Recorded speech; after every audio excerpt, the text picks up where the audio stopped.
Hello, hello. Hi, everybody. Hi, hi, hi, hi, hi. Hi, Caesar. Hi, Bloomfield. Hi, Sonny. Hi, Jay. Hi, 200 Ponies. Hi, Rena. Oh. No audio. No? Hello? Test, test, test, test, test. Oh. Hi. Hello, hello. Okie dokie dokie. Hi, Grudon. Hi, Toaster. Hi, Delta Wolf. Hi, everybody. No worries. Happy Saturday. Are you ready for Root Tree Mania? On the one hand, I would say let's speedrun this, but on the other hand, I want to be here with you guys longer, so if we speedrun it, then I'll have to end the stream early, so maybe we'll take our time. But yeah, I'm good. I'm excited to do this. We're starting fresh. We're starting fresh with Root Tree Mania. We're starting fresh with it. We didn't dig into it at all last time. But basically, for anybody who missed it, we finished this whole family tree here. The plot twist was homosexuals. There were some homosexuals in the family tree. I don't know why I'm talking about it like I lived in the 1800s. There were some gay people. There were some gay people in the family tree. And they, and their daughter was the one who was, spoiler alert, was the one who was Yeah, I don't know why I was talking like I was a root tree in 1800. Oh, there were some there were some homosexuals in the family tree. That's the sign of the cross. No. And the secret daughter that was this guy's daughter, but then she was born out of wedlock, so the gay guy adopted her, and yeah, anyways. After all that happened, all these people came out of the woodwork. All of these people came out of the woodwork because they said that they were basically secret children because there were infidelities, as you can see, on the family tree. So, let us get started with the brand new section. Confirmed bachelor. Yeah. Brazil draw. I'm rooting for them to be eliminated. Oh, hi, Ninja Good Lad. Hi, Adura. Hi. There's only 2 gay people on the family tree. Did Elias kiss more dudes? Make any more bastards? He probably made some bastards, yes.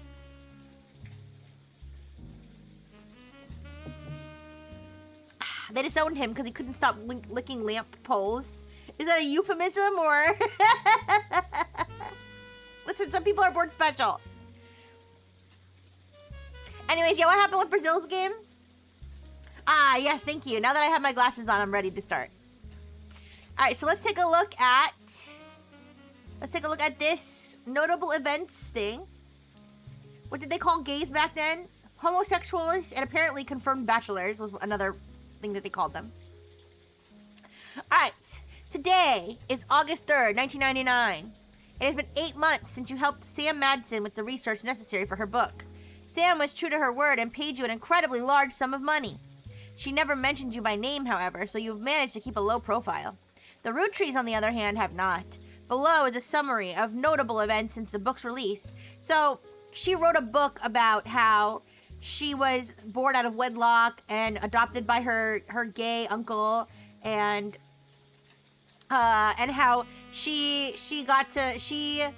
is legally entitled to the root tree money even though she was born out of wedlock, and all that stuff. So she wrote a whole book about it. Below is a summary of notable events since the book's release, though you can refresh your memory in full detail by searching online. I'm doing good, Adora. Thank you so much. I'm feeling good. I slept for a long time. God, I accidentally set my alarm for 10 a.m. instead of 10 p.m. But luckily I only woke up a little bit late. Yeah. Anyways. I want there to be a lesbian chocolatier. Yes. Alright. So, we got 6 pieces. Sam Madsen's book about Elias Roottree was released in February. It was a bestseller for a few months. At the time, Carl had not yet been replaced. So 6 pieces is the name of her book, I guess. The Root Tree Rift. In March, the Root Tree Company stumbled publicly as they attempted to respond to the book's release with multiple conflicting press releases and a clear lack of leadership. Clark Rafferty LaRue. Clark was announced as the permanent successor to Carl Roottree and welcomed Sam Madsen to the family officially. The company hired an outside legal group to handle the changes to the Clanson Trust. This included any other new questions about lineage. Hi, Spahagus! Hi! How you doing? Listen, there was one lesbian in the family tree. Unfortunately, she was insufferable.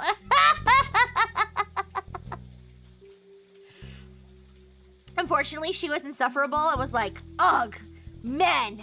Oh, they're disgusting.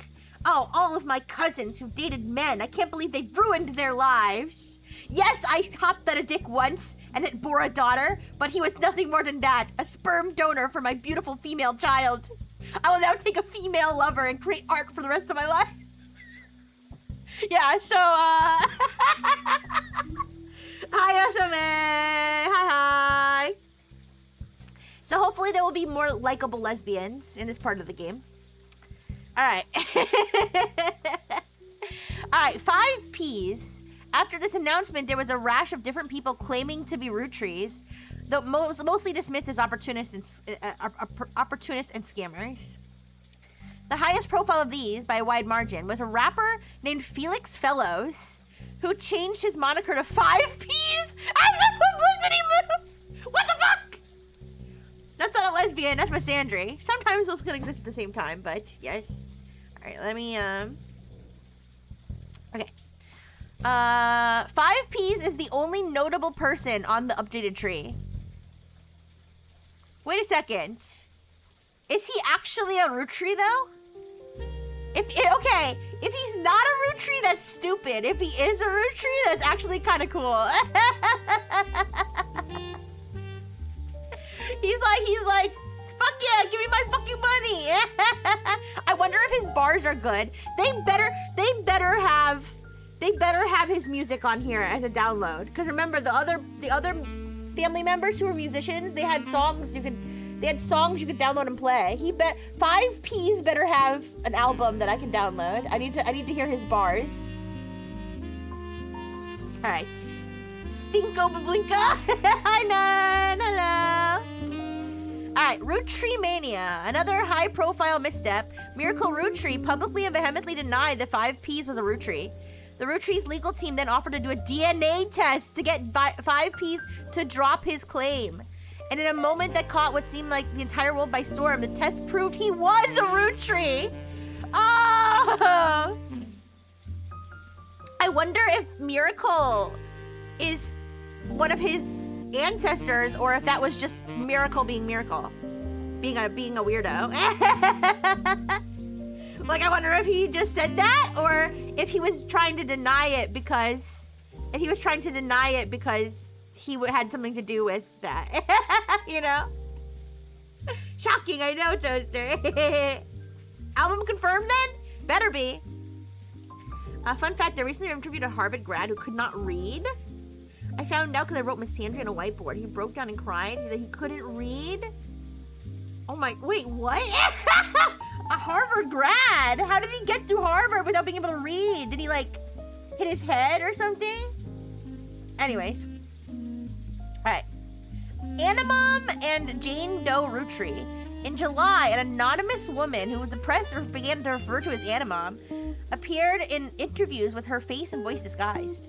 She claimed that an affair with a root tree led to the birth of her daughter, aka Jane Doe Root Tree. If true, this would make her daughter yet another secret root tree, and therefore entitled to a share of the Clansed trust. Nobody knew at the time, but this would turn out to be the last chapter in the Root Tree Mania saga. As more and more of Anonymom's story came out, people began to notice how much of it echoed 5Ps in nearly every significant way. The court of public opinion began to turn. Confirming the world's suspicions, a DNA test, orchestrated by lawyers on both sides, proved that her daughter was not a root tree. This final event caused public disappointment, smugness from doubters, and countless accusations of the entire ordeal being an elaborate hoax or attempt at fraud. Things got a bit ugly, and the fun of the Root Tree Mania seemed to disappear overnight. Now, a month later, it feels like a distant memory. Crazy then. Text to speech and read to speech to text to write, apparently. That's interesting. So, I mean, not to pry, but what was his field of study? Anyways, this kind of reminds me, wasn't there a lady that was claiming that she had Justin Bieber's child and was like suing him, but like she was kind of crazy, and then like the timeline that she had presented would have made her a pedophile or something? I don't know. I feel like I remember that. Like, this was a long time ago. She claimed that she like had sex with him backstage or something when she had backstage passes. Yeah. Previously on The Root Trees Are Dead. This is a new investigation with a new focus after many months of newfound interest in the root trees. It is recommended you try to catch up with some of what happened since last time. Some web searches may yield new or different results, and some books and magazines from your previous investigation may be relevant to the new one. It's also a much more widespread search. The list of first and last names you can choose from will contain red herrings. Not all of them will be used. Below is a reminder of some of the most notable beats of your initial dive into the root tree family tree. All evidence from before is still available, and for your convenience, any searches that do not lead to new information still function as they did during your first investigation. The Root Tree Candy Company was founded by Elias and Gwyneth many years ago. The entire family has a financial reliance on the health of the company. Most of the actions took place in or around Butler County, Pennsylvania, where the company was initially located. In late 2011, when a 20-year-old California woman named Mariah Yeater publicly alleged that Justin Bieber fathered her child. She filed a paternity lawsuit demanding child support, claiming she conceived with a 16-year-old pop star backstage at a concert. Yeah. And surely they proved that that was not true, right?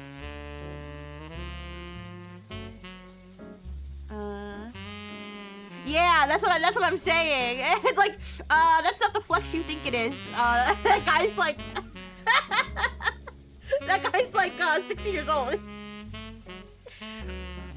All right, I don't know if she was just delusional or if she was actually trying to commit fraud, but like, surely she knew a DNA test would disprove it.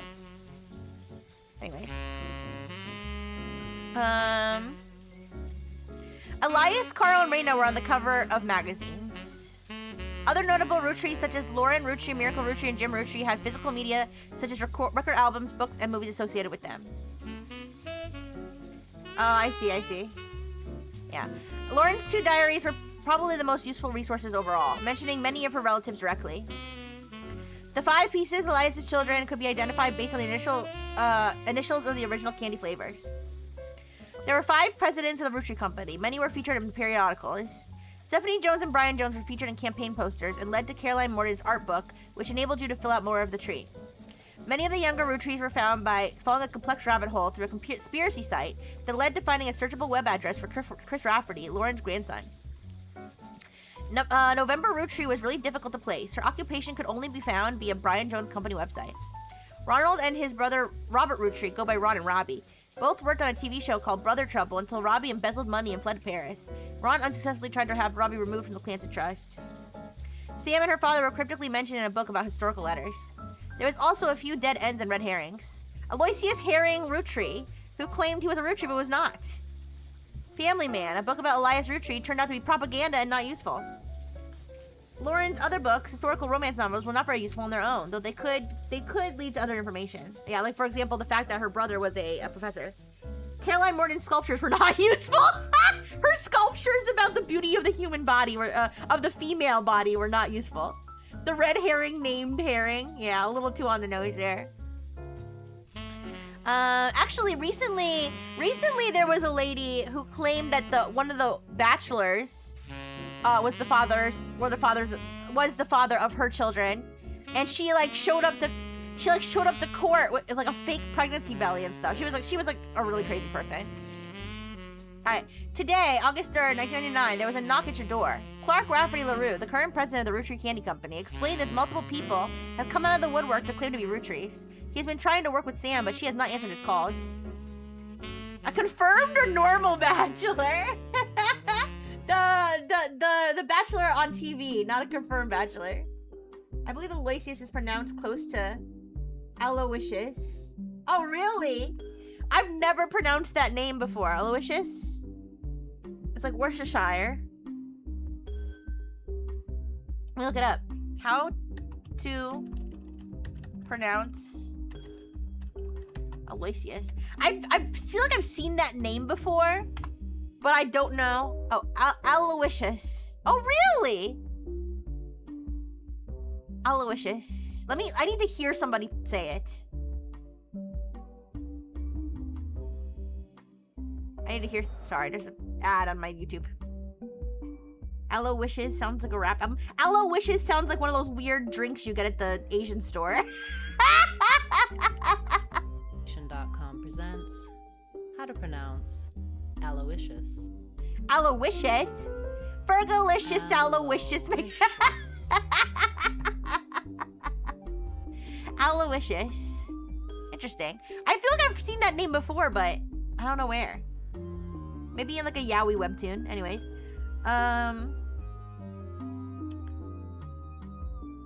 Yeah, alright, so let's see. He has been trying to work with Sam, but she has not answered his calls. He also handed you a letter that he said you could share with Sam that said the following. To both of you, the company I hired to help us with the Clancy Trust is busy pouring through the entire family's history, as well as people they may have had contact with. That said, the family is not particularly happy with this and are doing the best to slow things down. Many of them are actively avoiding our interviews. Every time there's a high-profile public case, it causes headaches. So please, I don't mind if you do your research, but I ask that you stop going to the press. Instead, we have a highly trained team of lawyers to back you up. We're ready and willing to verify anyone and everyone you believe could realistically be part of the relationship that led to the birth of a new Rutry. Yeah, I think so. I think that's how it worked last time.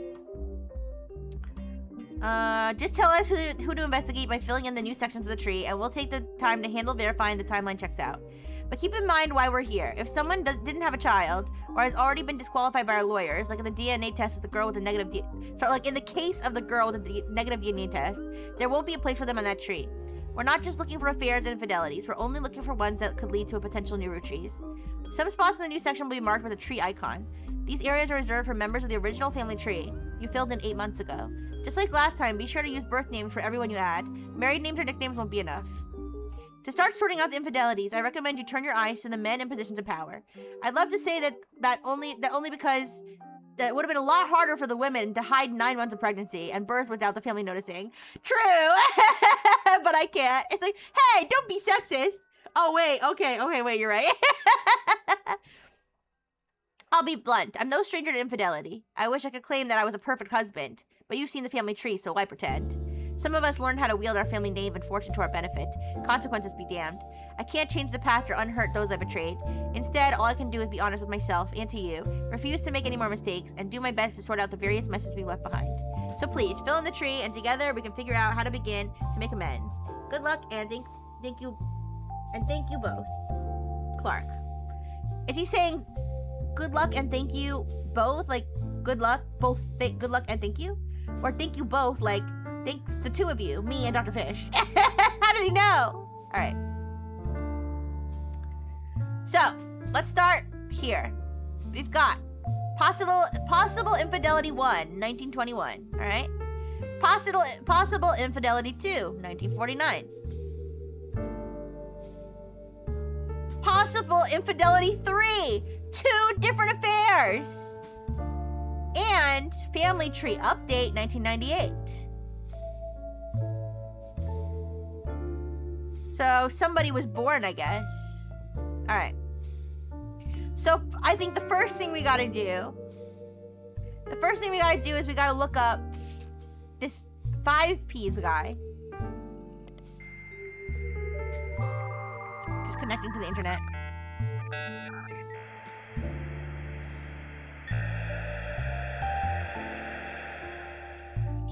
Wow, that was so fast, you guys. Alright, so 5Ps. 5Ps, aka Felix Fellows, is a rapper who has found some recent radio play after being publicly confirmed as a long-lost root tree and entitled to part of their fortune. His alias, 5Ps, is a play on 5 pieces.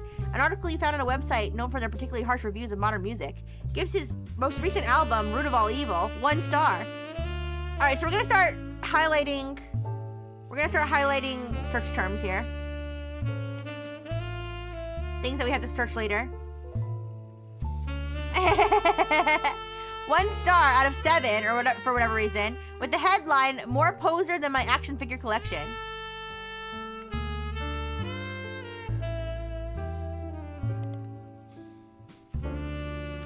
The review mentions his real name is David, and he used to go by Dirte Davy. Oh God. And the author rues the fact that this rebranding was a blatant marketing stunt at the expense of his mother's tragic past. She overdosed when he was 16. Apparently, only one of the songs on the album is new, and others were simply rewritten to turn blatant references to sex, drugs, and violence into clumsy euphemisms. Yeah, I guess so. Alright. His rise to prominence was kickstarted when he appeared a few months ago on the cover of News Time, holding a photo of his mother with Guy Hudson. Guy Hudson. At first, the Root Tree Company denied it vehemently. Miracle Root Tree even appeared on the same magazine a week later, but since then they backtracked and publicly welcomed him to the family. Their press release at the time stated they have new evidence that confirmed his story. With Guy Hudson, so how Guy Hudson would be the person committing the infidelity. You read that as Gay Hudson? Let's see, Guy Hudson.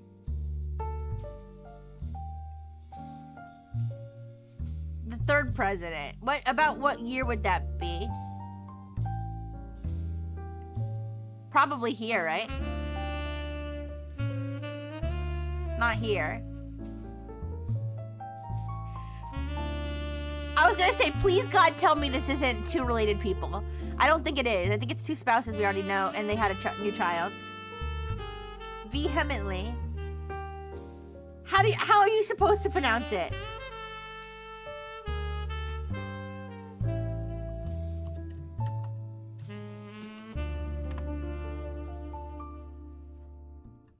Vehemently. Vehemently. Oh, vehemently. Vehemently. Anyways. So. I think Guy Hudson, if I'm correct on my timeline here, let's look at, they said that our old evidence is still available, right? Yeah, okay, here we go. So, like, if we look at, like, this photo. So, this photo was taken in the 70s, okay? That photo was taken, that's Guy Hudson. Oh, not there. That's Guy Hudson there. So, I would say the 70s would be a good time for him to cheat on his wife.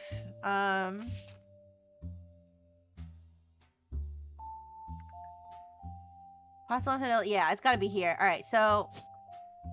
Oh, you don't have any portraits available to add. Okay, wait, name.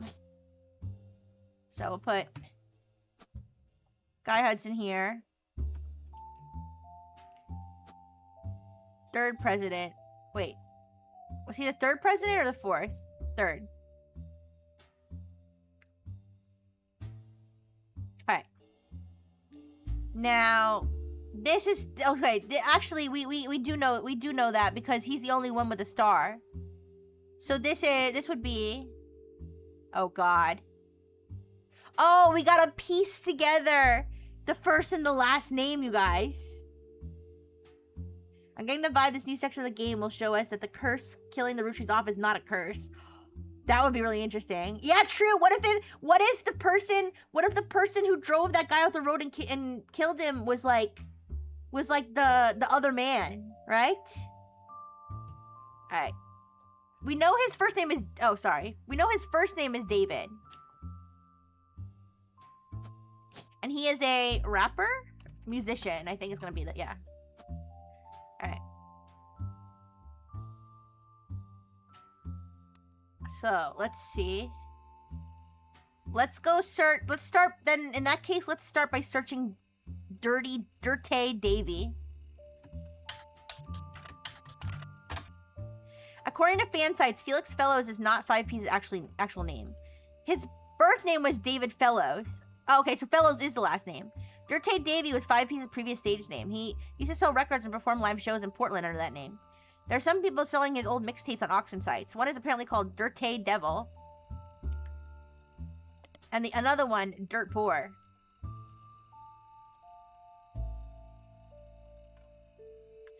I don't know about you guys, but I'm picturing this guy looking like a cross between Eminem and Post Malone.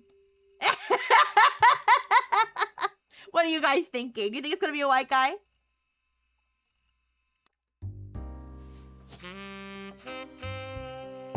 Alright, Fellows.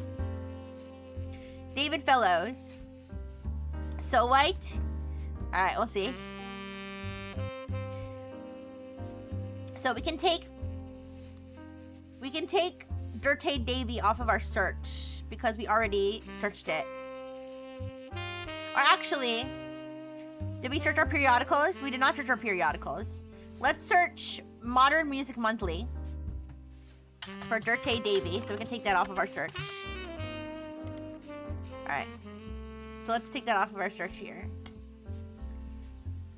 Alright, let's do Root of All Evil here. No? Is it a different music magazine? More poser than my action figure collection. So I guess it wasn't that magazine then.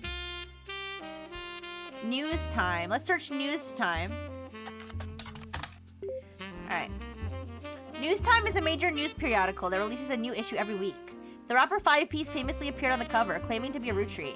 Then, 1 week later, Miracle Rootry did the same, denying he was. Because of this high-profile back-to-back discourse right before the start of Rootry Mania, there appeared to be the de facto publication to get news about the ongoing Rootry saga. They report record subscriber numbers during this time, which lasted until the end of Rootry Mania, when the world generally stopped paying much attention. And they went back to reporting more traditional news. News time appears to be available via your periodicals. All right.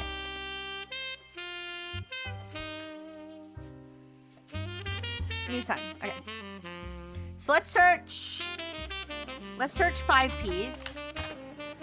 Alright, we got a picture of him. Let's read this. Felix Fellows, aka 5Ps, famously appeared on the cover of Newstime, kicking off Rootry Mania. Then, a week later, Miracle Rootry appeared on the cover of the magazine in an article that focused heavily on 5Ps as well. A summary of both articles, as well as a close-up of the photo 5Ps is holding on the cover of his issue, have been added to your evidence. Oh wait, it's a close-up of the photo he was holding? Okay, wait. Okay, I was right, white guy. I don't think he looks like a cross between Eminem and Post Malone, but he doesn't look far off from what I thought he looked like. Alright, so... Okay, so we got this, and this. Wait, did we put the right name? Yes, we did. Okay. Alright, so... Felix Fellows. Could this rapper be the next Sam Madsen? 5Ps, aka Felix Fellows, appeared on the cover of Newstime holding a photo of his mother and Guy Hudson. The article concerns his insistence that his father was Guy Hudson. The story was dramatic and sensational and initially dismissed as fake until a DNA test proved he was related to Guy Hudson. 5P says his mother, Joanna. Alright, so then we know his mother's name, Joanna. Let's add that now.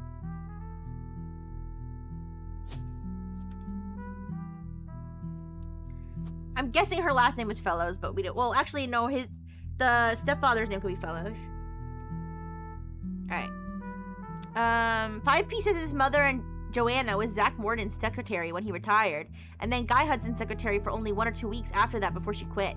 The first few weeks that he was president. His parents divorced when he was 4 after his father learned of the affair. Felix and his mother then moved to Portland because she was afraid of her and her son's life. He grew up with her until he was 16, but one day his mother never came home from the movie rental store where she worked to register. The next morning, they found her dead from an overdose in her car. She had stolen all the cash from her drawer and spent it on heroin. As Felix went through her belongings, the only thing he had to remember by were a hairbrush she always used, some photos, and a stuffed animal from her childhood. But then he found it, a box, hidden in the back of her closet. Inside were love letters and photos related to Guy Hudson, as well as a letter from his father containing threats. He threw it all away, with the exception of that one photo he appears with on the cover of Newstime. He says it was the only one where they were dressed. Oh no! Imagine finding naked pictures of your mom with a guy who's not your dad. That must be crazy. The only one not from the affair itself. The picture is shown in full inside the magazine and was added to your evidence. The magazine also included some additional history about 5P's career. Felix Fellows was born to Riley and Joanna Fellows. So I'm guessing Riley Fellows is the dad's name.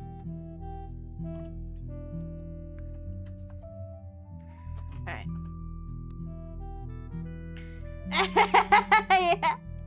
Yeah.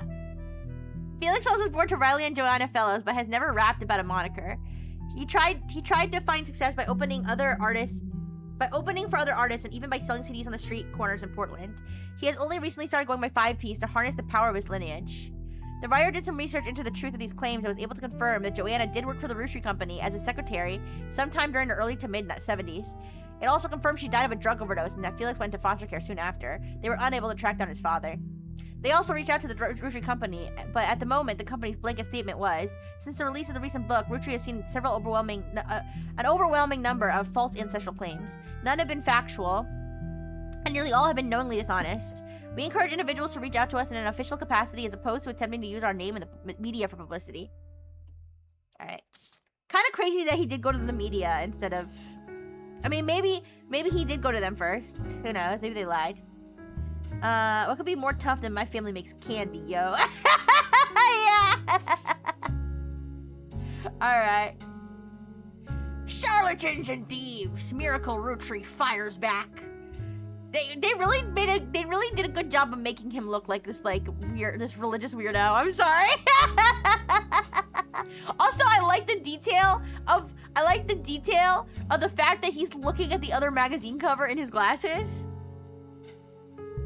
So this is the original Miracle.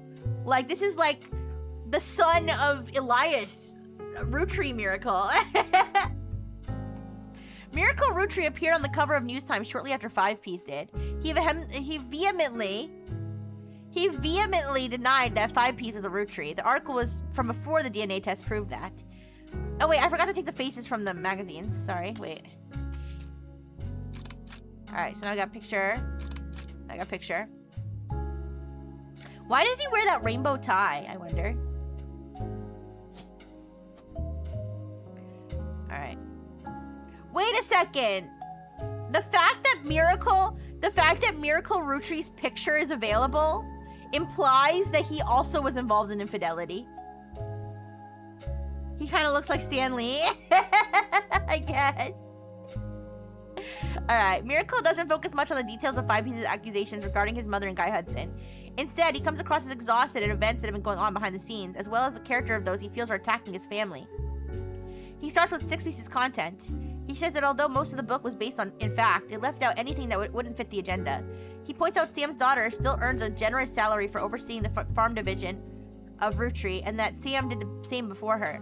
That Sam's family was not destitute, and that really it was her only her son who chose to take on a job with no salary. He claims that though they didn't have to, the family helped pay for her son's medical bills after voting that it was the right thing to do. Miracle also says that the story about his father, Elias, shunning EC was one-sided, leaving out Edward Clancy's blame in the whole thing. Elias gave him a simple ultimatum: stop sinning or be disowned. I mean, stop kissing them boys outside in that field. No, Papa, I love him. Alright, Elias gave him a simple ultimatum. Okay, wait. Miracle says it was EC's own choice, and that Elias allowing him to earn food and shelter on the company's dime was a kindness, especially considering that he and John continue to live together. He had some nerve saying all that wearing a rainbow tie, let me tell you. Miracle then pivots to the fallout from 6P's. He recounts the deluge of claims to the Clancy Trust that the family have been subjected to. He doesn't say any specifics, but says that every time someone comes forward, the family devolves into arguments. They've had to hire an outside legal team to help, but so far every case has been demonstrably laughably false. All they do is tarnish his family's reputation. He focuses on 5Ps, who appeared on the news time before him. He calls him a grifter and a delinquent, and says he is using their name and products to sell filth to the masses. Of all the accusations, he says that this is the most dangerous because it exposes the world to hatred. He cites 5P's lyrics as violent, sexist, and ungodly, and prays the boy will repent, retract his lives, and find religion. Lastly, he turns to the future. Miracle states that those that wish to hear the true story can join him on his farewell tour this upcoming fall. The Miracle's Rootry are planning on touring the country's churches one last time, and that now it's age 71. Miracle is the oldest living Rootry. While he plans to continue, that says something about their lifespans. if he's the oldest one at 71. While he plans to continue preaching at his own church, I mean, eating all that candy can't be good for you, right? While he plans to continue preaching at his own church in Butler County after the tour, this is your last chance to hear the truth from the man who, with the most complete recollection of one of America's most notable families in your own hometown. The article mentioned that Miracle's son, Miracle Jr., did not wish to comment. I had a statement from Clark Rafferty LaRue to the Rootry's law firm. Miracle does not speak for his entire family. We're working carefully on a plan to definitively disprove any claims of infidelity in our family's past. The article also does not refute Miracle's claim that he's the oldest living Rootry, despite Sam Madsen being born the year before him. Oh, it's unclear if Miracle made the claim out of ignorance or spite. Wait, oh, so Sam is actually older than him. She looked good for 70, whatever. All right, so here's a picture of the mom and Guy Hudson. Rootry family picnic. Why does she look so concerned? The rapper 5Ps appeared on the cover of News Time holding this Polaroid of his mother, Joanna, when she was Zach Morton's secretary at a company picnic. He claims that Joanna and Guy Hudson, also in the photo, were having an affair that led to his birth. Alright. Let's get the mother. We don't know the mother's maiden name. Hi, Pikachu King! Hi, hi! Oh no, you're sick again? I'm sorry to hear that, Pikachu King. I hope you feel better soon. He says yes, but thank you for stopping by. Alright, so let's put Guy Hudson here. Now, like I said, the fact that we have a picture of Miracle Root Tree strongly leads me to believe that he was involved in infidelity. It had to have... He wasn't born until, like... Let me think. If it's 1999 and he's 71...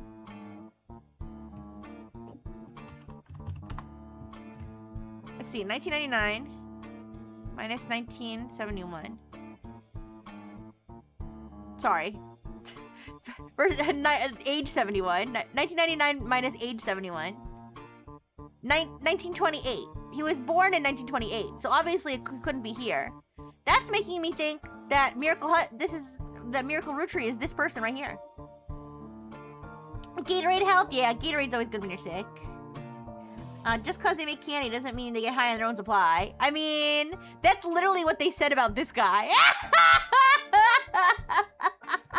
They were like, wow, a president who actually eats the candy. Okay, I'm gonna put... Yeah, I'm gonna put Miracle Root Tree here. I don't trust him.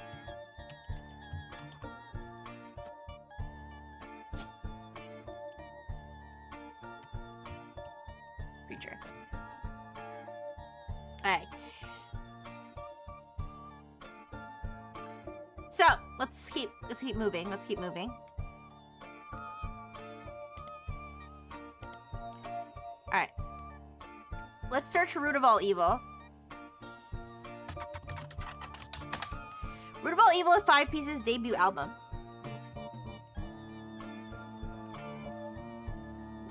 Sorry, I just had to take a drink. According to various sources, the album is mostly material that 5 Piece recorded for his mixtapes before he became notable, but re-recorded with lyrical differences in professional production. All Your Problems was the first and only single released. After dropping the single, 5 Piece announced he retained the infamous celebrity lawyer Stevie Whitlock to sue the family. To date, it doesn't seem like he's followed through. At first, the single didn't make much of a splash, but Whitlock, known for publicity stunts, paid thousands of teenagers a few dollars an hour to call and request a video on MTV, which increased his profile. MTV eventually caught on and banned the video altogether, which in turn received national news coverage and made the song even more popular. I kind of wish Miracle was the one in the middle with all those affairs. Yeah, apparently Guy Hudson had 2 affairs, so. Alright. So let's... I searched Root of All Evil here already, right? Yeah, alright, so let's get rid of that search term.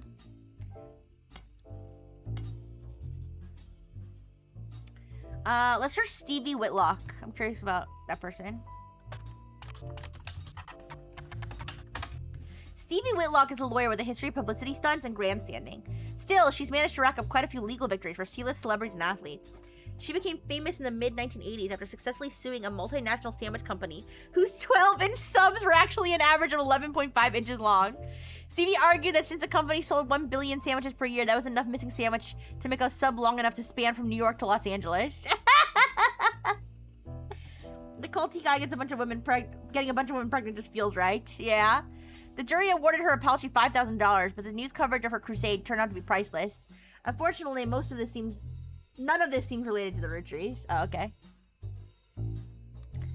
So we can maybe get rid of her here. Let's search the more poser than my action figure collection. Actually, we should search Stevie Whitlock in this tabloid. Okay, never mind. All right, so we got rid of her. More poses on my action figure collection.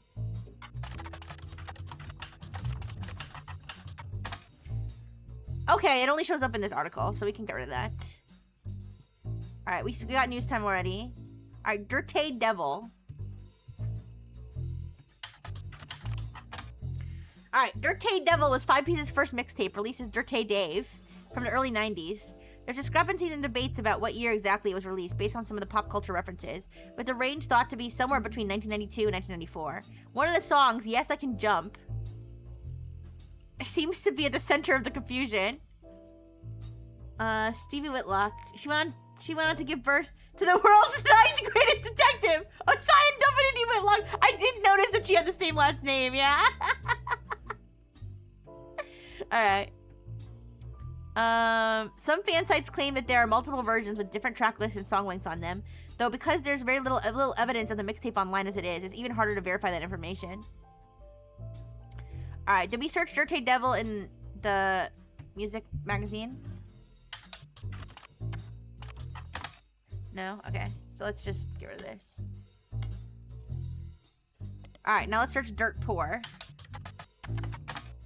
Alright, Dirt Poor was a mixtape by Dirty Dave, released in 1996. There's a lot of online discourse from people who like to point out that in one of the songs, Felix Fellows includes someone that would be revealed to be his own distant cousin, Reina, in a list of attractive women! Oh, no!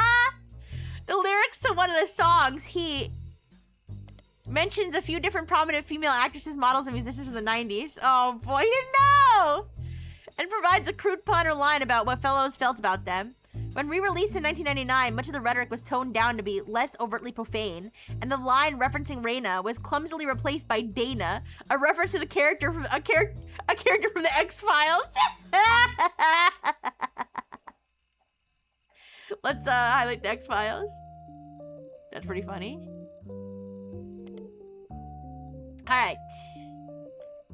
So let's search Dirt Poor in the music wing. Alright.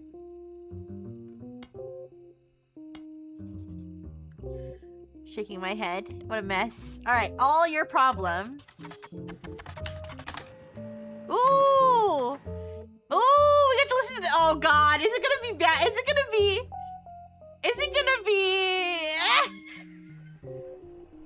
is this gonna be cringe? Is this gonna be— guys, is this gonna be like really, really cringe? Or is it gonna be like level of cringe of the guy from Simulacra?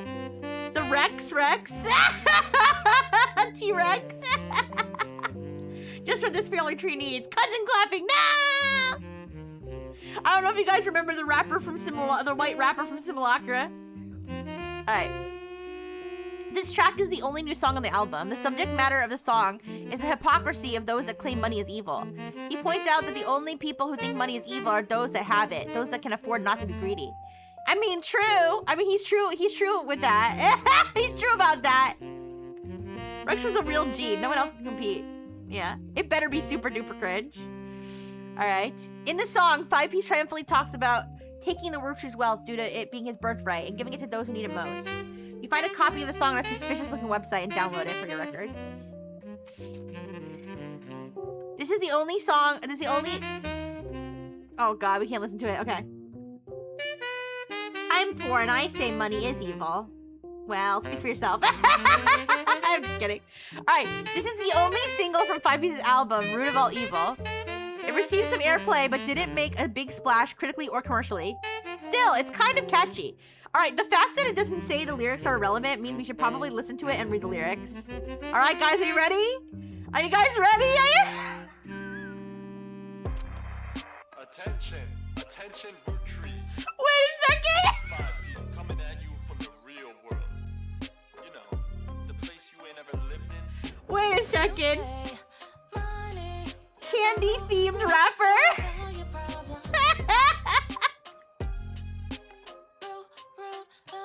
Man, y'all are hypocrites, sitting back in your massive estates, built from the cash that your ancestors gave you, acting like you somehow deserve. Oh my god, this doesn't even rhyme! Family's creations. This doesn't even rhyme! Oh! Come for our money, or you'll No! in hellfire someday, like that Madsen chick and her two dads. My pappy's plans and trust should keep you away. Yo, it's disturbing. Catching a sermon from a geezer who's never known hurt, but blurts out these claims that somehow we're sinners because we didn't earn it.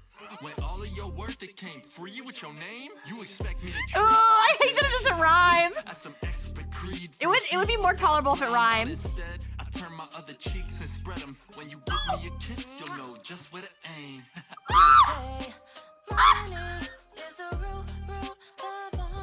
You can't say that! I mean, he just told his own uncle to kiss his ass. Like, literally kiss his anus. Just trying to make small pursuits of real people. You silver spoon feeds you the world's purest treacle, while real world folks burn their spoons for the Now that rhymes. Okay, at least it rhymes now. This poor tragic orphan, your mansions and Porsches are actually horrible. How I'm better off penniless, grasping for morsels. How wanting my share, That's actually extortion. With your candy ass name, synonymous with sweets. Oh, you wanna call me classless? I'm gangster from Portland, but I play that game. I came up on the streets. The only streets you reppin' are Park Place and Boardwalk. Hypocrisy, monopoly is toppling. When I knock, have G's. top off my pockets, please.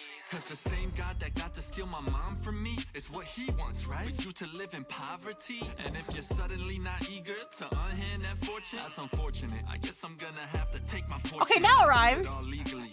Class action, courtroom, decorum. I'm way past your fancy ass dormant. You say it's I think there's like one more verse. take those problems away. Bring the choir in. You say money is a root of all your Bring the choir in, you guys. me. Take those problems away. Yeah. You say money is a root of All your problems, let me take those problems away. Whoever calls dollars the root of all evil, just trying to make small pursuits of real people. You silver spoon feeds you the world's purest treacle, while real world folks burn their spoons for the needle. Whoever calls dollars the root of all evil, just trying to make small pursuits of real people. You silver spoon feeds you the world's purest treacle, while real world folks burn their spoons for the needle. All right, well, that was a little more tolerable than I thought. I did like the part where he said he's gonna turn his cheeks and spread them. That was pretty funny. Telling his own family to kiss his chocolate starfish. Not so sure about that part, but oh my goodness. That wasn't that bad. The beat was alright. I didn't like the parts that didn't rhyme, but like some of the parts did rhyme. So clearly he's capable of rhyming, to be fair. Alright. The only thing we got in there, which I don't even know if it's relevant, is the names of some streets. That's pretty much it. Alright. So let's search all your problems in the music magazine. Yeah.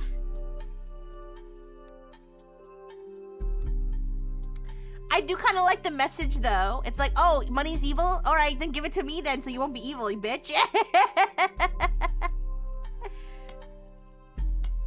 All right, let's see what comes up if I search MTV. No? All right. All right, we're gonna search Yes, I Can Jump.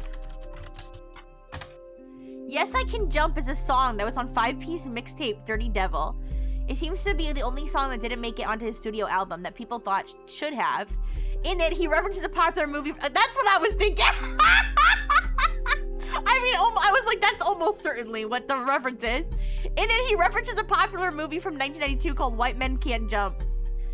All right, let's see. If I search that, will it get a new result? Okay, have a good night, Caesar. Thank you. Bye-bye. Thank you for stopping by. He's so right about that. If you don't want the money, I'll take it. Yeah, exactly.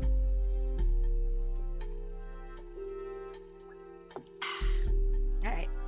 This reference has caused some confusion amongst the fan base. Because of it, it is agreed upon the mixtape had to come out in 1992 at the earliest. But others point out the fellow's references seeing the movie on his 17th birthday.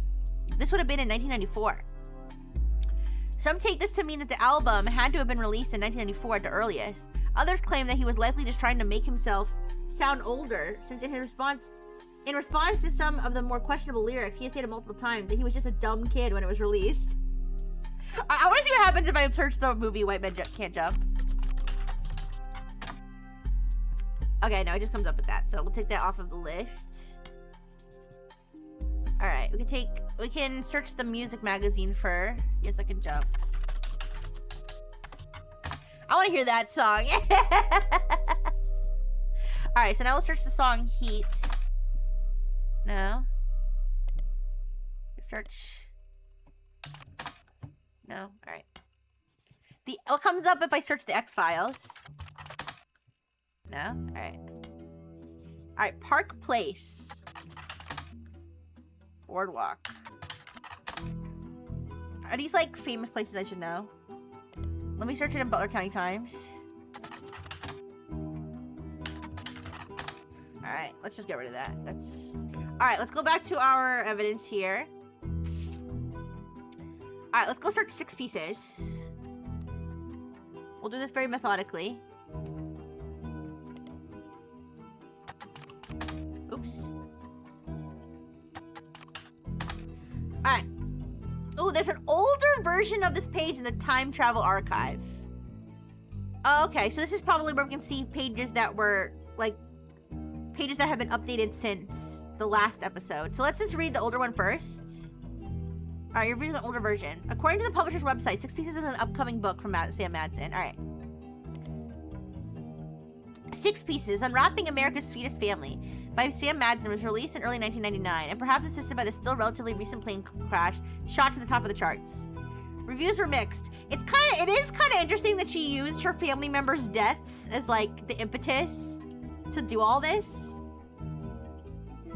Here come the Roottree Forest murders. Alright. Reviews were mixed and its time on the bestsellers list was limited to only 2 months. Most reviewers agreed that the core of the book about Samantha's fathers and the struggle they faced was compelling and that the takedown of the hypocrisy of Elias Roottree was deserved. However, many took umbrage with the timing of the release and the tone of the book, which seemed vindictive. Listen, I'm not against the book being vindictive, but timing it around the death of the tragic death of like 5 people is a little bit. I don't think Carl Roottree and his daughters like knew about this and that like they were complicit. They were complicit in like the oppression of a gay man in the 1920s. I don't know that has anything to do with it. All right. The fallout from the book led to the Roottree Company scrambling to release a statement, and due to a conflict of leadership, famously releasing multiple conflicting official statements over 3 days. This confusing move was referred in popular culture due to the late night sketch about indecisionitis. This confusing move was referenced in popular culture due to a late night sketch about indecisionitis. But more traditional analysts have been calling it the Roottree Rift. Alright. A few months later, due to Roottree Mania, the book re-entered the charts and sold even better than the first time. Alright. So let's search indecisionitis. So we can probably see the statements themselves, because we haven't seen them yet.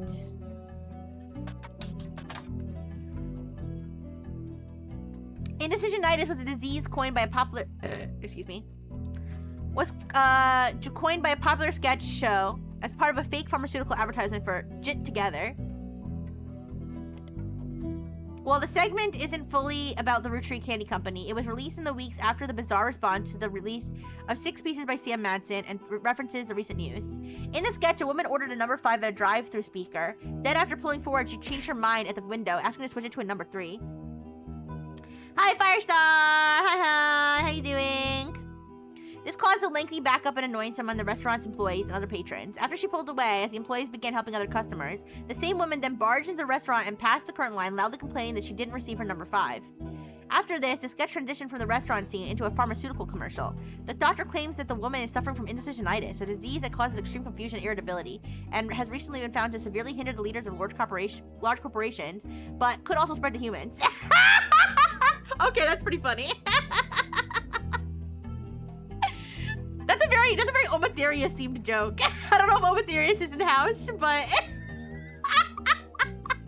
I can see Omatherius telling that joke. He was a writer on the show. The doctor then recommends Jit Together, a fake pharmaceutical drug. Multiple testimonials use various variations of the catchphrase. When I can't make such tough decisions, I gotta get my Jit. I gotta get my Jit together. Oh, I get it. All right. The final testimonial included a bald man in silhouette with a voice changer saying, "I'm not comfortable sharing who I am, but I am comfortable saying that before I took over my family's candy company, I really should have gotten my Jit together." Okay, all right. Give me a second. I gotta get another drink. I'll be right back.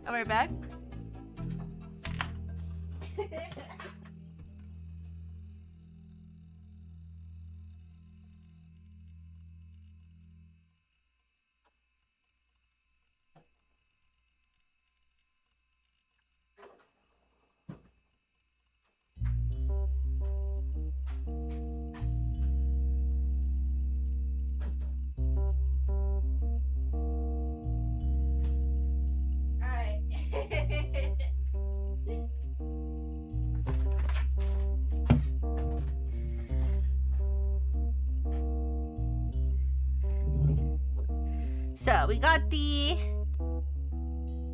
indecisionitis part. Let's search Jit Together. It probably will just come up as the same. Yeah, alright. So we can get rid of that one. The Root Tree Rift. Alright. Oh, so this is directly referring to the different press releases. The 3 press releases from the Root Tree Candy Company after the release of 6 pieces were referred to as the Root Tree Rift due to clear conflicts between them. The first was fairly standard. It stated that there was no president of the Root Tree Company, but the entire family was made aware of the release of the book and that they would be meeting as soon as possible. Only then could they verify the legitimacy of the claims it raised and decide next steps. Okay.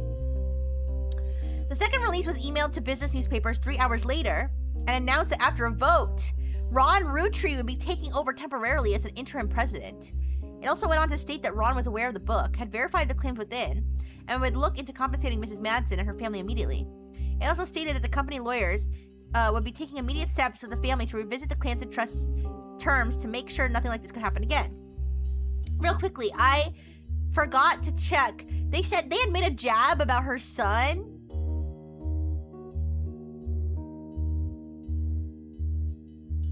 But her son was the president. No?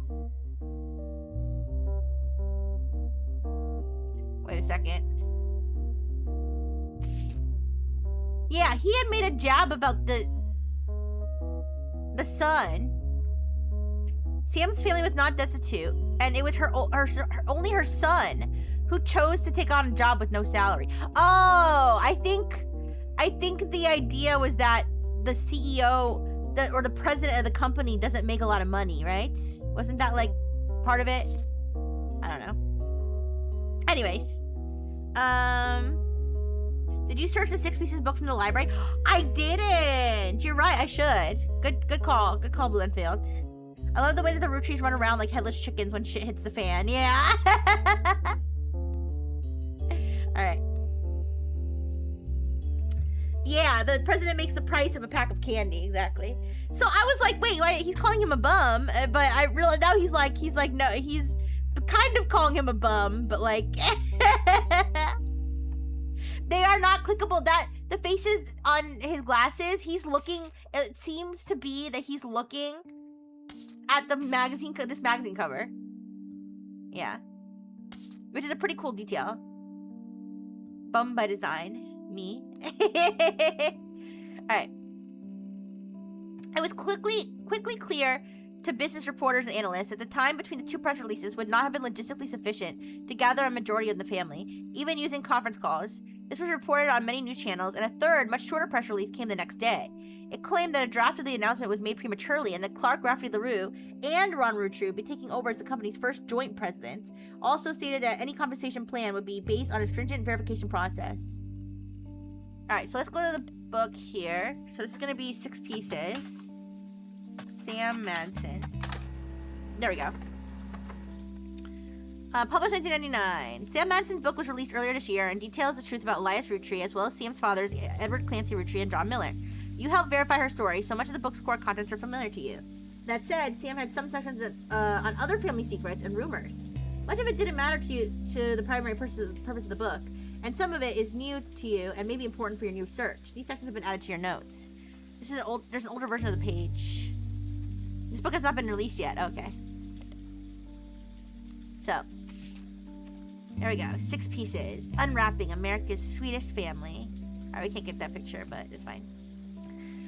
Sam's book has a few different passages about her own history with the company and the rumors and gossip she collected during that tenure. She ran the farm for a period starting around 1968, after the death of Elias Routry, until her daughter Gwyneth took over in 1984. Most of the relevant rumors coincide with the reign of Guy Hudson, who took over as president in 1978. Sam was very much not a fan of Guy, and according to 6 pieces, it was an open secret within the family that Guy was very much not a fan of remaining faithful to his wife, Patricia! Not being a fan of being faithful to your wife is crazy. Many of their hires at the time were young single women, and Guy often spent a lavish amount of money on private parties.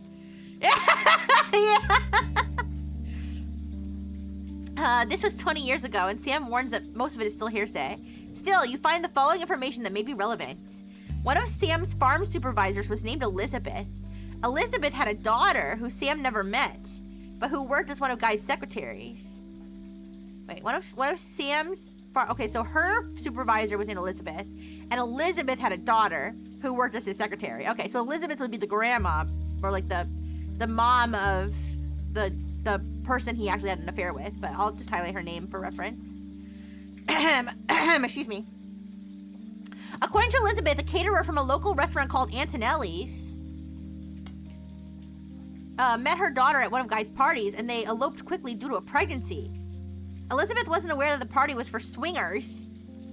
A rumor has it that her daughter showed up with Guy and didn't seem comfortable switching partners. Well, okay. Guy's main positive contribution to the company involved expanding to markets previously untapped by Routry. However, when he went on trips overseas, they were often for weeks at a time, and Guy was known for spending more time and money on unofficial business and meetings with distributors and manufacturers. It was also said that he bribed at least one politician to open a factory in Brazil. There's also a section where Sam speculates that Elias may have also cheated on Gwyneth. I was gonna say that 1921 infidelity, I was gonna say that can basically only be I was like, that can only really be either the president or his wife, and it almost definitely the husband, because, you know, how would she hide being pregnant, right? So, the Routry situation goes way back, and it's kind of crazy. It's kind of crazy that the guy who was having affairs and spreading a seed everywhere was also the guy who was like, every single one of my bloodline will be accounted for.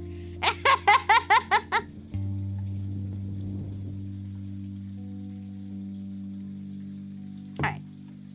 Gwyneth was always much kinder to Sam than Elias was, and was the first to invite Sam to family events.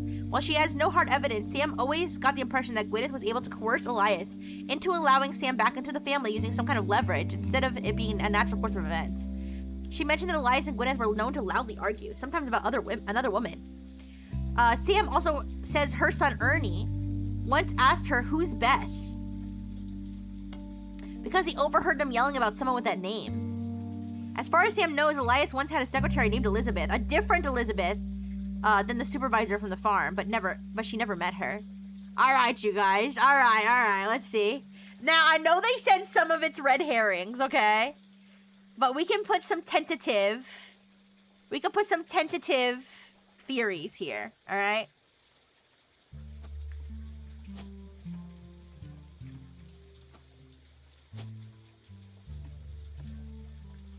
All right.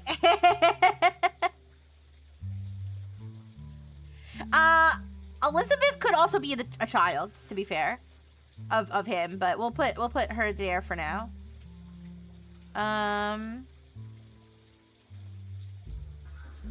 We don't know this daughter's name. This person's name, so. Alright, what do we have? The Root Tree Rift. Okay, we got 2 Elizabeths. Let's just get rid of this one. Yeah. Alright, so let's go. I'm gonna search the Root Tree Rift in some of the magazines, or at least one of the magazines, and then we'll search Antonelli's. So let's search the Root Tree Rift. Search 6 pieces. Excuse me, sorry. Business Watch. Okay, there we go. Business Watch ran an article. Business Watch ran an article about 2 months after the Root Tree Rift about what really happened with Root Tree. The article mentioned that nobody from Root Tree that they reached out to was willing to go on record. Instead, the timeline of events has been constructed from public record, accidental leaks, and a source on the inside. The only parts that are new to you are also the most vague parts, the ones supposedly confirmed by their anonymous source. It's also very in character for this game to have Elizabeth as the other woman and then Beth as the kid. Yeah, that's also possible.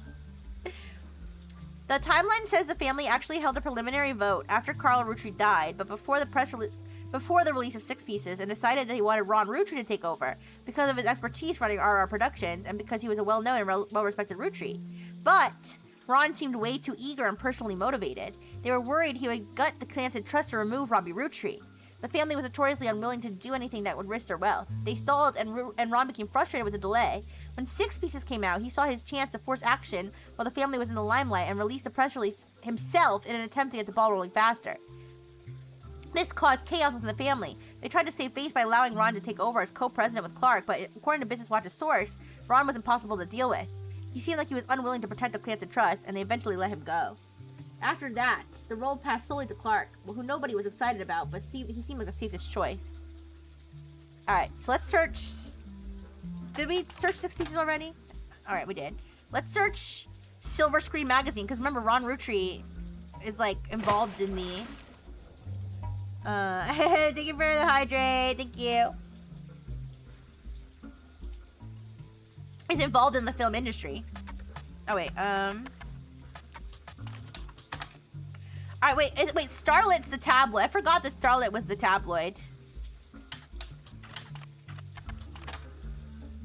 I forgot to search, No? Alright. I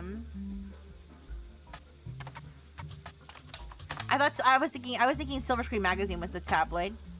Alright, we won't worry about that then. Alright, let's search Antonelli's. I think that's our next best. Also, just seeing the name Antonelli's is making me hungry for Italian food. It's a very, like, Italian food type of name. Antonelli's. Oops. How's it spelled? Antonelli's. Alright, there are a large number of Antonelli's restaurants. Not because it's a chain, just because it seems to be a more common name for Italian restaurants. You may need to use a more local resource if you're looking for one specific one. Alright, let's look at the Butler County Times. Antonelli's is an Italian restaurant, and it has been in the Butler County Times twice. The most recent time was when it closed in 1992. The owner, Rochelle Zimmer. Zimmer? That's not Antonelli. Is Antonelli, first name? I don't know. Sold the land the building was on, and at the time of the article, she was unsure if the restaurant would move to a new location or if she would retire. Many years before that, there's a puff piece from Valentine's Day 1978. Let's just look this up just to be sure. That asked recently married residents of Butler County how they met. Christine Garland responded. Actually, I can get rid of this. Alright. She and her husband, Steve Garland. Well, here, what I'll do is I'll highlight this whole phrase. Alright, Christine Garland responded. She and her husband Steve, excuse me, who was a chef at Antonelli's, met years ago when she delivered produce from her mother's farm. Do we have Christine? We might have Christine on the tree as Sam's daughter, right? Steve used to work extra hours just to be there during her deliveries. Although they grew apart when the restaurant switched suppliers, they reconnected by chance and eloped at the end of last year. Now, she has a bun in the oven, and they're both working as much as they can. She's a secretary, but went back to deliver produce on the weekends. Trying to save up money to move to Boston and open their own restaurant. Oh, is she the one in the family tree update, maybe?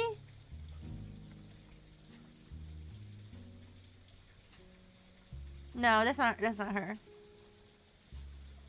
From her mother's farm.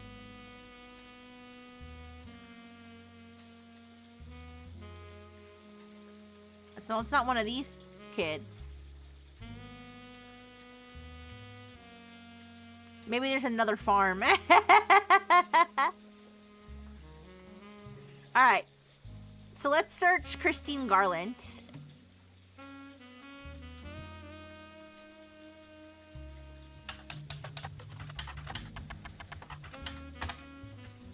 Nothing relevant to Christine Garland. Steve Garland. Nothing relevant to Steve Garland.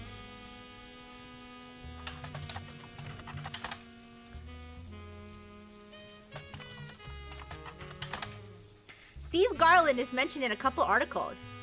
The first was an article about how he met his wife Christine when he worked at Antonelli's. The second is from months later, in September of 1978. Sorry if I missed dehydrate before. I've been drinking my soda though. Thank you, 200 ponies. Alright. The second is from months later, in September of 1978. A listing for his weekend cooking class, Gourmet for the Groovy. The blurb mentions that he's been giving lessons from his home kitchen for the last month, so that he can keep an eye on his son. Oh, so wait, I forgot. The article was from 1978, so they had a son in 1978. Not recently. I'm so stupid. I was thinking it was like recent. Alright. The third was from 1991 and is titled Local Author Sued by Former Butler County Resident. It seems that the local author by the name of Mark Zimmer... Wait. That would be someone related to Rochelle Zimmer. Was sued by Garland after Garland saw Zimmer promoting his book, Kitchen Tales, on television. His recipe book was partially plagiarized from the recipes Steve Garland would give his students during a cooking lesson before he moved. The article mentions that although recipes are hard to copyright, Garland accompanied each recipe with a short fiction about how he learned it. Fiction? Fiction? What? He made it up! What do you mean his grandma wouldn't make him this, all the time during the wars? These usually doubled as a way to remember certain ingredients. Garland's bean salad, for example, involved making a trade with a gnome for some magic beans. Oh, okay, well, I don't think anybody believes that. Apparently, the stories were found word for word in Zimmer's cookbook, in addition to additional stories that follow the same format. You know, I'm sure you guys have seen the meme of, like, you go to a recipe website, and the person who's presenting the recipe tells this whole long story about how old her kids are and how she makes this for her kids, and her kid got bullied and she gave it to him and he felt better, and her grandma used to make it, and her grandma was pregnant for 30 years and she would make this like for her husband. Yeah.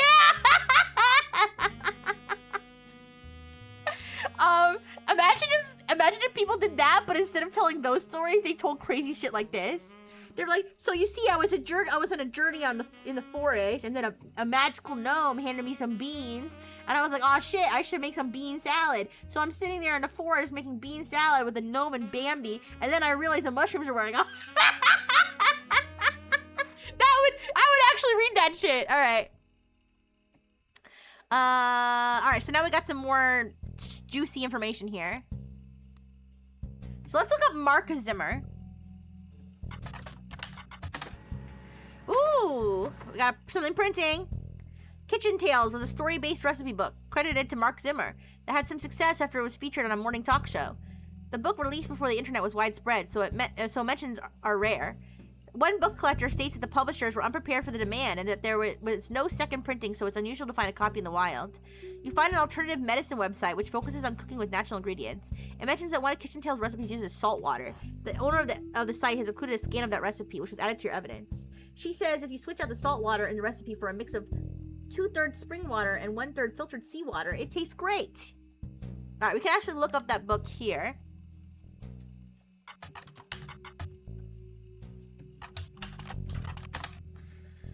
Alright. Kitchen Tales by Mark Zimmer, yep. Full title, Mark Zimmer's Kitchen Tales, published in 1982, out of print.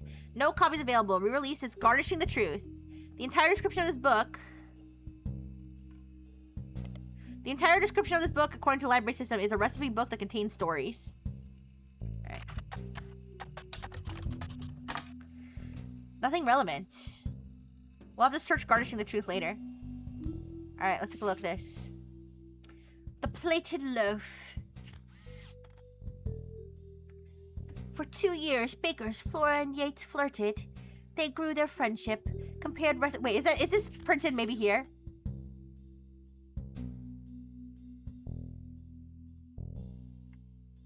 Okay, we can read this here and not here.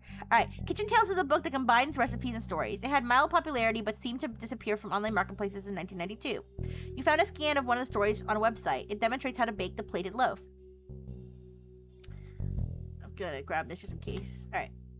For years, two bakers, Flora and Yates, flirted. They grew their friendship, compared recipes, and combined knowledge. Oh, this is gonna be, oh, what if Mark Zimmer was cheating with the cook's wife? I don't know, anyways. Oh, no, what if Mark Zimmer was gay with the guy? Alright, whatever. For 2 years. Bakers, Flora and Yates flirted. They grew their friendship, compared recipes, and combined knowledge. She loved his salt and pepper beard. He adored her rosemary cheeks. They thought sweetly about one another. But he was one day whisked away, conscripted to bake the army's bread. By the oil of the lamp, Flora's tears began to salt her bread. The recipe asks the reader to combine flour, yeast, sugar, olive oil, rosemary, and combine with the salt and water together, and add the mixture and whisk until the dough begins to form. Cry on the bread to salt it. It's crazy.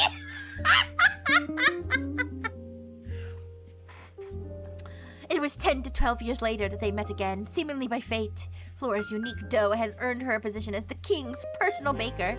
Yates had found success as well. He baked for the kingdom's 45 diplomats. One day they returned from the Dutch Isles with a gift, 450 unbaked loaves, and were sent to the palace bakery to teach a method that required no kneading. Allow the dough to proof for 10 to 12 hours, then spread it out and let it sit for 45 minutes on a floured baking sheet with no kneading. Next, prepare a Dutch oven preheated to 450 degrees. Imagine a recipe inspired by your infidelity. Bread not good enough? Cry about it! Use the tears ingredients! Upon seeing Yates, Flora was both delighted and distraught. She felt as if she was torn in two. She had not been made aware of the gift and had already prepared buns for the palace ovens. She wished to greet Yates warmly, but was struck by fears that he'd been unable to bake with her, that she'd face retribution for being unprepared. She cried to Yates, adding more salt to the dough. Cut the dough into 2 equal pieces and lightly sprinkle salt across the top of only one of them. Yates eased her pain. He insisted she had no obligation to prepare for a return she thought impossible, but he shared her fear of retribution. He knew that if they did not solve her predicament, they'd miss their final chance to bake together. In the end, instead of wallowing in the present, they worked together to shape the future. They twisted and entwined their doughs and baked them as one! What?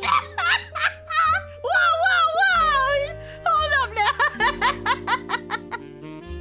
Do that in the privacy of your own oven, please. I mean, singers sing about their breakups. Why not have bakers bake about their breakups? Yeah, I guess so.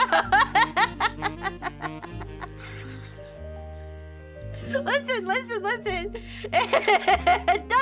Thus was born the plated loaf. Word quickly spread of this new delight. The king's decree on royal parchment was that it would be considered a delicacy. Roll and twist the pieces to entwine them. Then take the twists and wrap them inside the Dutch oven. Atop parchment from outside inward to make a spiral. Bankrolled by the king, Flora and Yates spent their days baking together. They traveled for 45 years and settled down for 15 more. Their souls were golden with no regrets.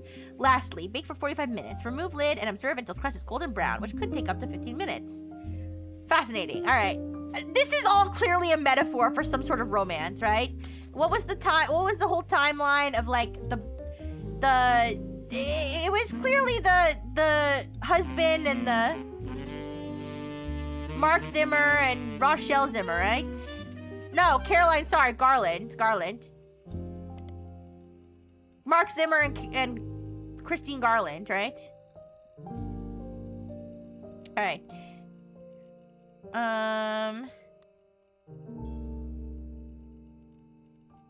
Alright, we can take away the search for Antonelli's. And let's leave this for now.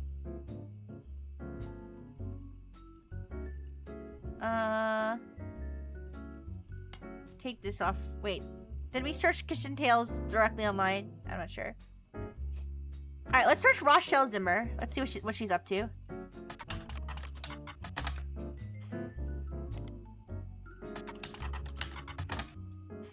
Alright. Rochelle and her husband, Mark Zimmer, have a few mentions in the Butler County Times. Both were local business owners. Intertwined their loafs.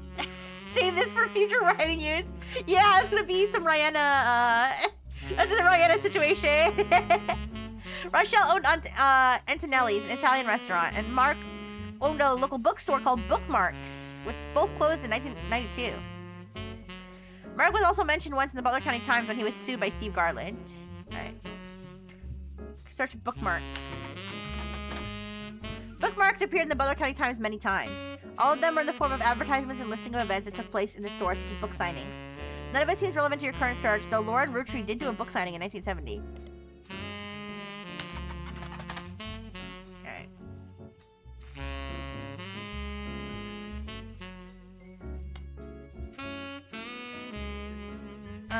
Can delete this one too. Let's search Garnishing the Truth.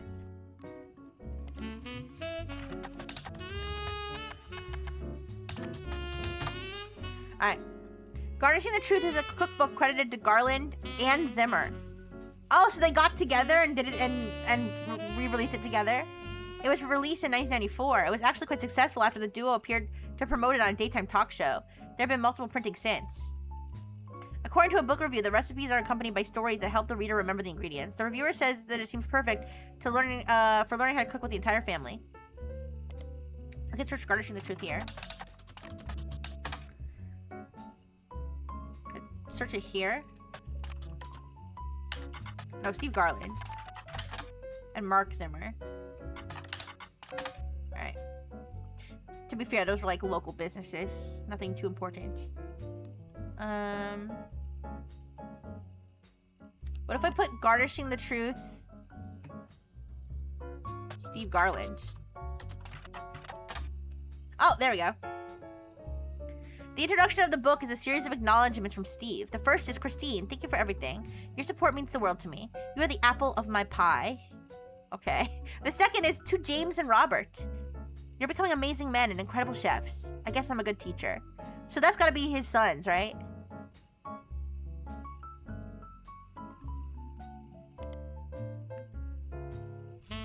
The final is to Mark Zimmer. You proved my storytelling approach to recipes could be popular.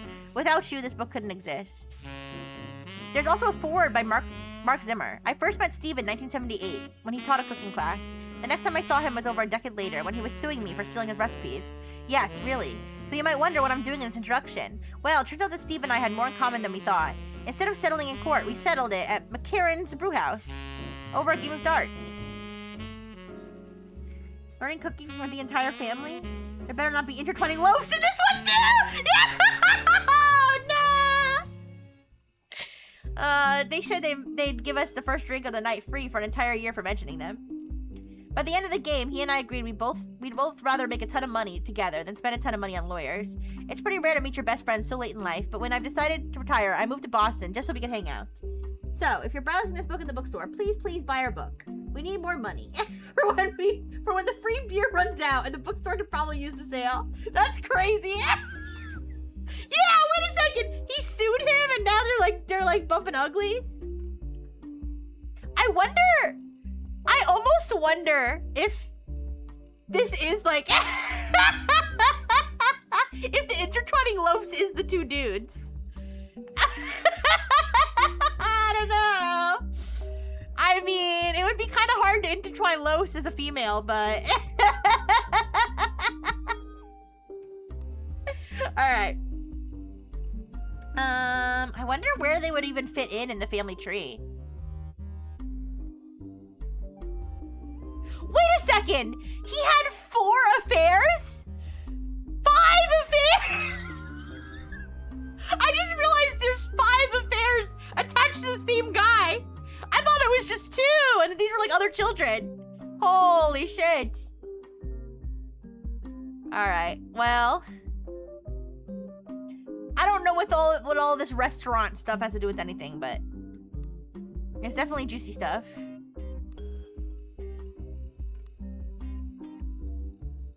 So let's search James, James Garland and Robert Garland. Yeah, like I said, that feels more like it should be a miracle there with all the, wait, sorry. That feels more like it should be a miracle. It should be miracle there with all the religious things. Yeah. Alright, let's search James Garland.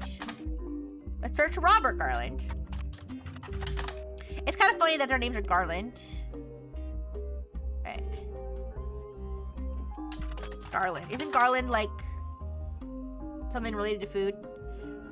Or am I thinking of garnish? Alright, nothing's coming up for them. I'll keep this here just for the family tree purposes. Alright, let's search McCarran's brew house. I'm sure McCarran's involved somehow too.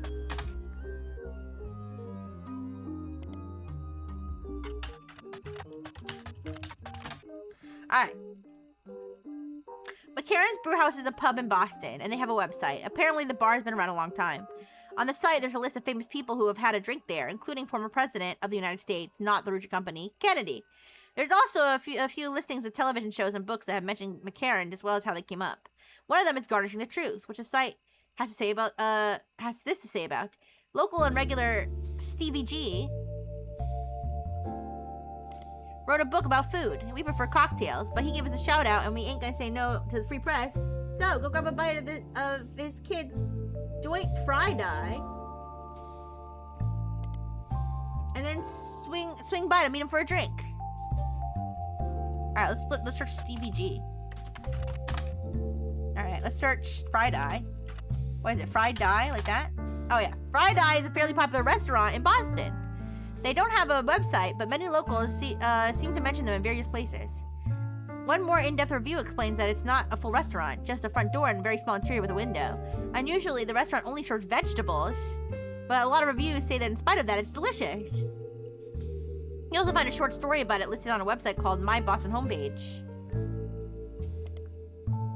Whoever runs the page just seems to just link to random sites related to Boston, tell personal anecdotes related to Boston, and give their relatively short opinions on things in Boston. It's very unorganized. It has this to say about fried eye: wicked overrated. I saw it in Chef's Signature. Chef's Signature. So I went there and there was a huge line and they didn't have a single meat dish. What's even the point? Don't trust the phrase swing on by. Yeah, true. Alright, let's search My Boston Homepage. My Boston Homepage is run by someone with eclectic tastes. They claim to rate things on a scale from wicked awful to wicked wicked. The most recent thing to receive a wicked awful was an antique store called Bee's Things. Apparently, the owner, Beatrice, is not very friendly. The most recent establishment to receive a wicked wicked is a comic book store in Cambridge called the Million Year Picnic. Hi, Donald Day! Hi! Am I winning? I feel like I'm winning. I think I'm doing pretty good. Thank you for the hydrate. Thank you.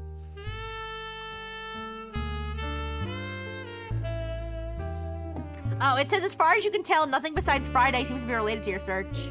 Yeah, that's okay. We can double check that. Let's just search Bee's Things. Oh, wait! Bee's Things is an antique store located in Boston. The owner's name is Beatrice, and the store's name appears to be a somewhat awkward attempt at a Bee's Stings pun. This is supported by what can only be described as a swarm of bee-related imagery and puns on their website. Their logo has a pastel yellow and black striped theme with clip art insects all over it. It mentions that all of Boston is buzzing for bees. There's even a list of for a vintage armoire that mentions that it has plenty of room for all your yellow jackets in it. At the bottom it states, "Fly on down, honey, and make a deal with Beale." Nothing here appears relevant to your search. R.I.P.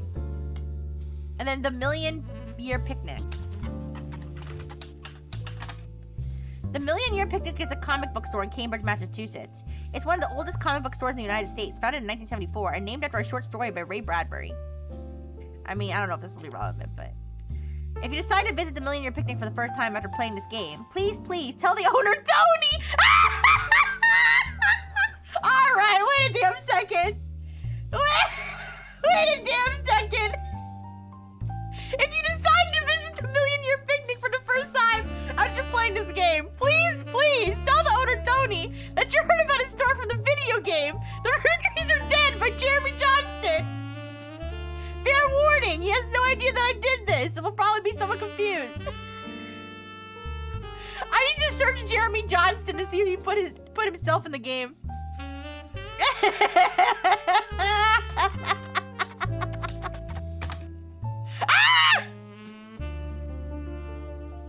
This game is clearly heavily inspired by Oprah Din and Her Story. These are, guys, Oprah Din and Her Story are both games I want to play with you guys.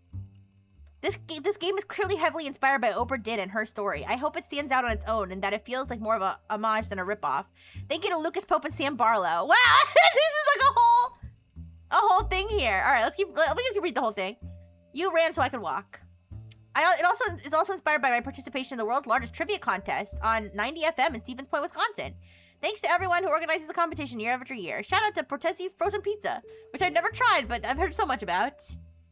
And lastly, it's inspired by a core memory I have of browsing Beanie Babies Mortal Kombat fan sites somewhere around 1995 on my local library's dial-up connection.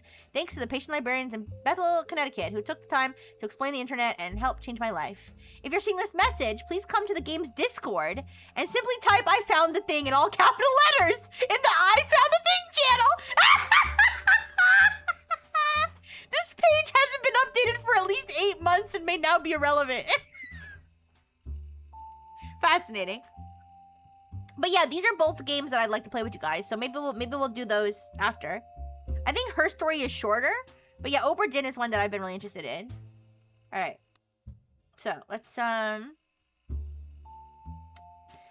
going down that little rabbit hole, let's search Chef's Signature. Also, we could probably get rid of my Boston homepage here. All right, and Friday.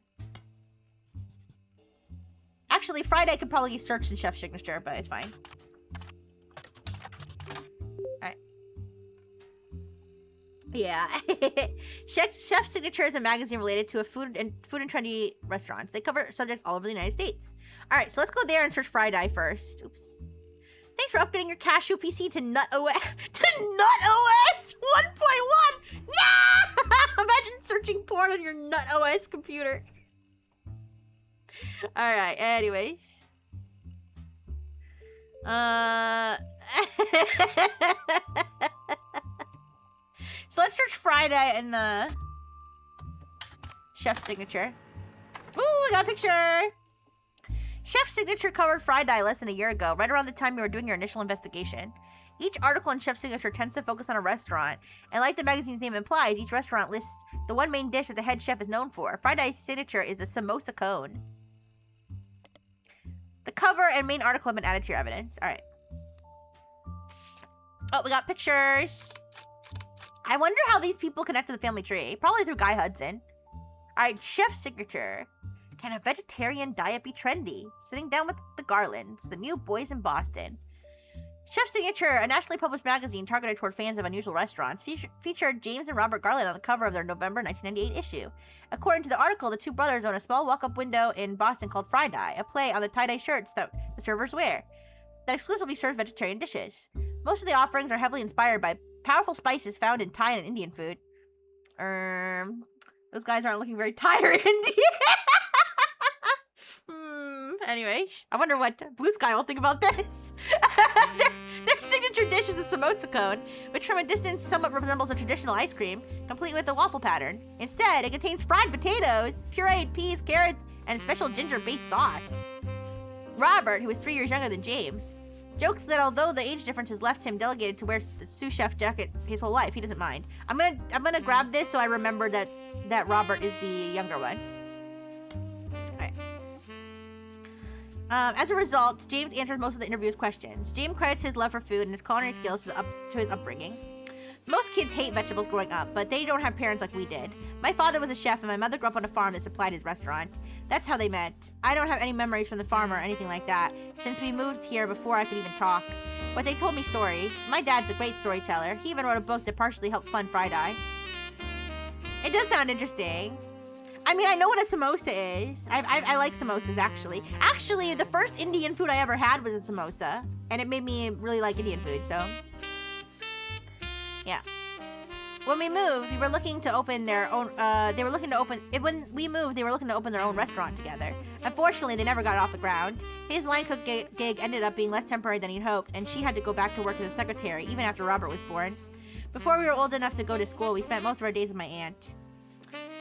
Was the mom a secretary? Was the mom a secretary for Guy Hudson?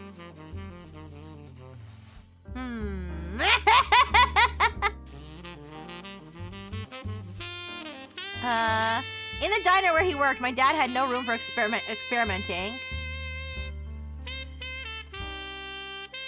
Yeah, I'm starting to think that's how they're connected. In the diner where he worked, my dad had no room for experimenting, so he'd exercise his skills at home on his days off. We'd always go shopping and cook as a family on those days, and even though we were hyper kids running around and causing a ruckus, they were some of our family's favorite memories since we were all together. Mom always had the eye for the best vegetables for him to work with, and she did her best to pass that on to us. Yeah, she gave her husband and her kids vegetables because she was getting meat from somewhere else. She was getting meat from somewhere else!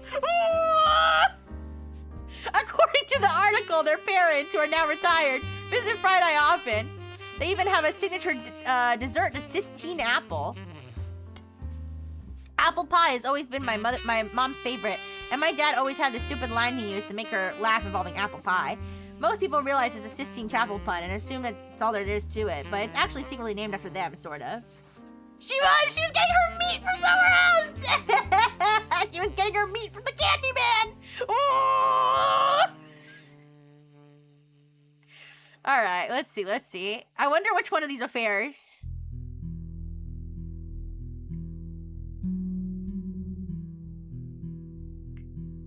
If it is in fact, it's gotta be this one, because she's still married.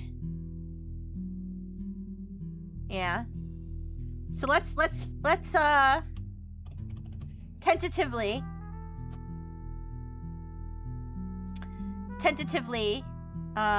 what's her latest occupation though? What's the mom's latest occupation? I missed it.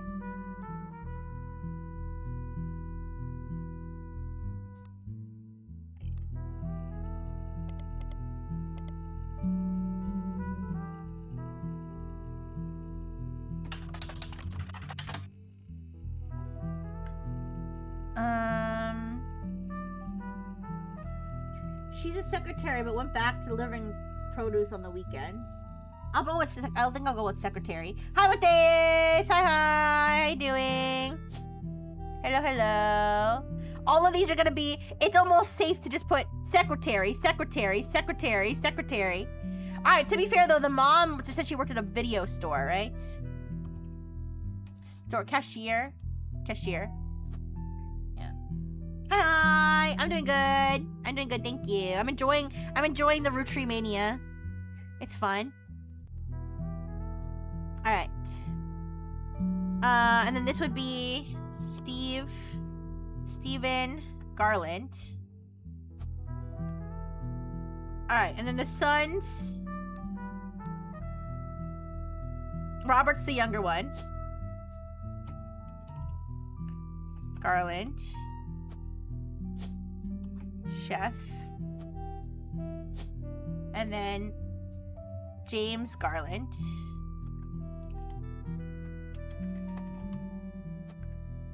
Chef. And then we do have pictures of them. I think we can tell who's who by what they're wearing, right? Yeah.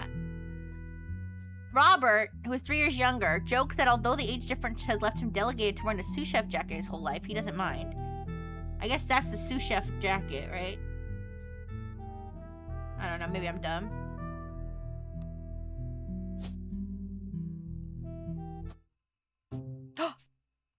Hey! We got it!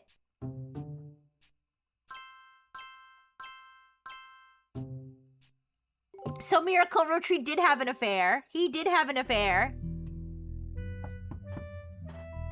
Ooh. Hey, it's Sam! Well, let me give you a short history lesson about the last few months of my life. Turn this up a little bit. 3 different people contacted me, claiming that somewhere in their history, they might verse that young man, sorry. the rapper.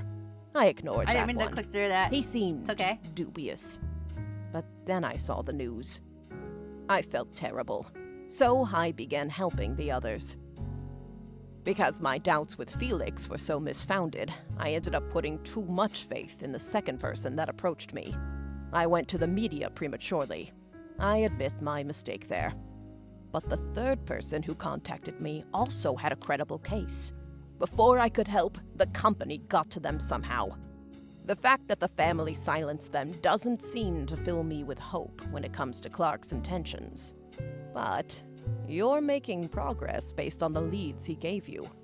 It's really hard for me to get a read on him. I'll let you handle it. I've sent you the case I've been working on, and some company records I managed to track down.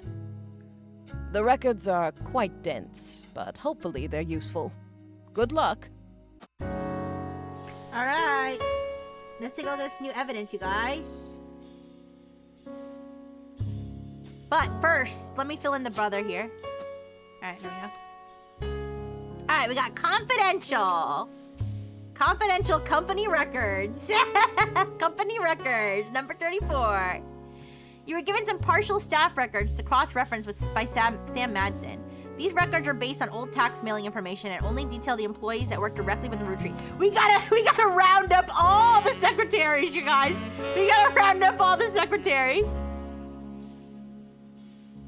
And I bet you you're right. I bet you that guy Hudson was killed by somebody's husband. I bet. If he was sleeping with all those women.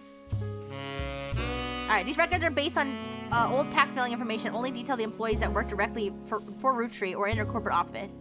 The many laborers on their farms and inner factories are not listed. You're not sure how helpful it will be, except for the cross-referencing guys' secretaries and visits overseas.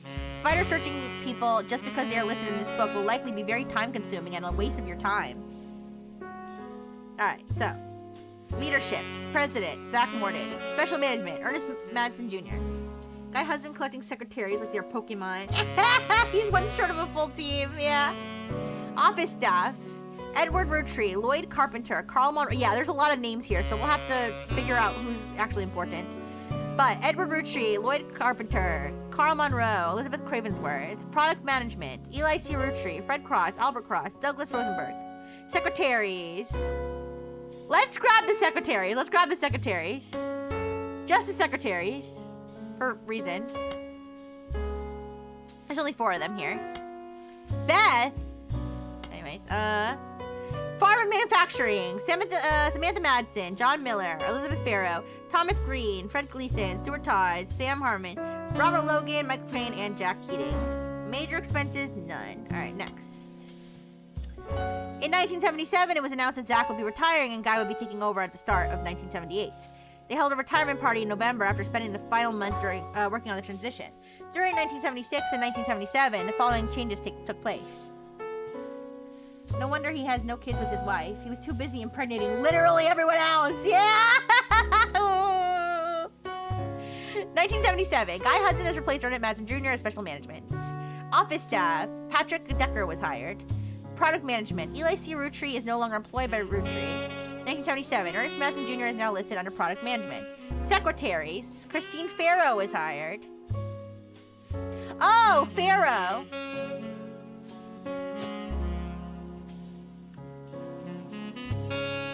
Christine Farrow. We don't have a picture of her, do we? Joanna Robertson is no longer listed amongst the secretaries, but a Joanna Fellows has been added to the list. Joanna Robertson. Joanna Fellows. Wait a second. Robertson. There we go. Alright. Joanna Fellows and Beth Knox are no longer employed by Root Tree in 1977. 1977, Christine Farrow is no longer listed among the secretaries, but a Christine Garland has been hired. Alright. So that's the maiden names. Yeah. Farm Manufacturing. John Miller's no longer employed at Root Tree. Gwyneth Madsen was hired.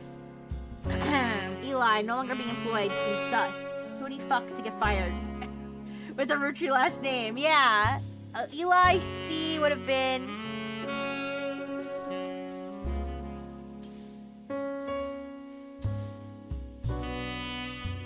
this one. Yeah, I don't know what he did. But... Alright, major expenses. Beth Knox 50-year work anniversary bonus. $50,000! I mean, listen, when you work there for 50 years... When you work there for 50 years, Beth Knox is involved. She's involved. She knocks on the doors of married men, I think. Wait.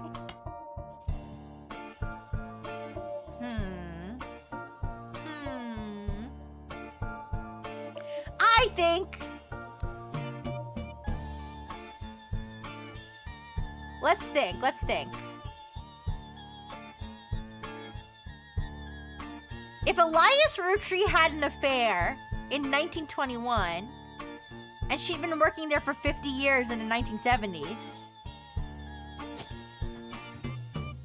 I'm starting to think that's her. She's a secretary, right?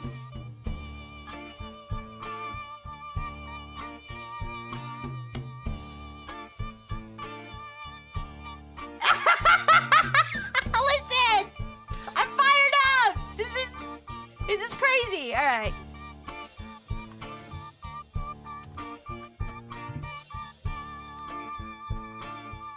Alright, so we'll get rid of this. Beth Knox.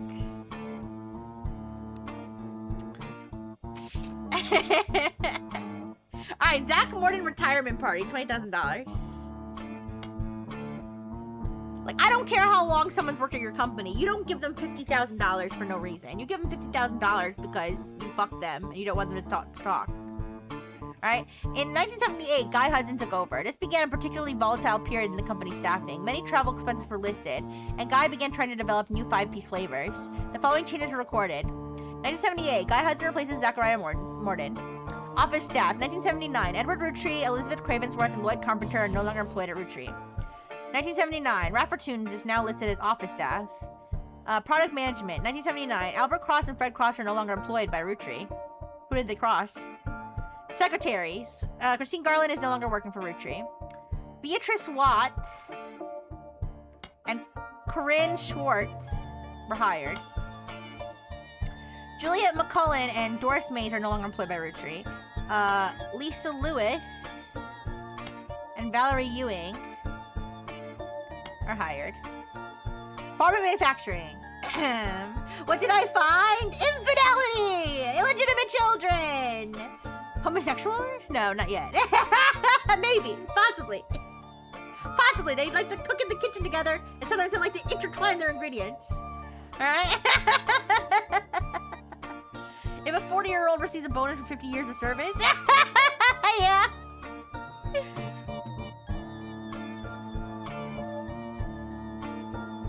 Alright, let's see. Farm and manufacturing, 1978. Thomas Green, Michael Crane, Elizabeth Farrow, and Jack Keatings are no longer employed by Roottree. Emily Seinfeld and Sam Cattrall were hired. Robert Logan is no longer employed. William Sams was hired. Special services, interpreter. Susan Ford was hired under a special category that only existed for 1 year. This seems like interesting. I'm gonna highlight her. Major expenses. Oh god, what was he doing? President office refurbishment, $52,000. 5 pieces flavor development, caviar, $10,000 a month.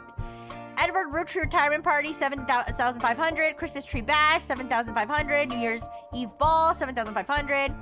Travel expenses, Australia, China, France, Brazil, $190,000. 5 pieces flavor development, butterscotch, $10,000. 5 pieces flavor development, caviar again, $10,000 a month. 4th of July Spectacular, $7,500. And New Year's Eve Ball, $7,500. All right. 1980 to 1981, the volatility continued. Many new employees didn't tend to stick around long. The following changes were re-recorded. Office staff, 1980, Terry O'Connor was hired. 1980, Susan Ford has been moved to office staff. Product, did she get a promotion? From secretary, perhaps?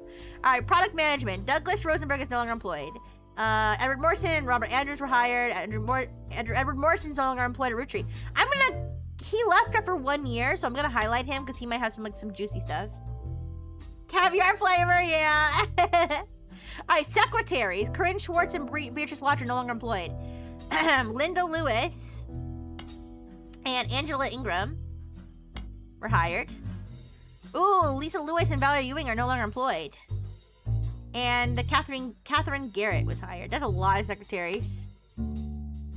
Farm and manufacturing. William Sam's no longer employed. Emily Seinfeld's no longer employed, but Emily Barnes is now listed. Gwyneth Madsen no longer employed, but Gwyneth Control is now listed. Special services interpreter. Susan Ford no longer works there. Alright, major expenses. 5 pieces of development flavor. Strawberry, $10,000 a month.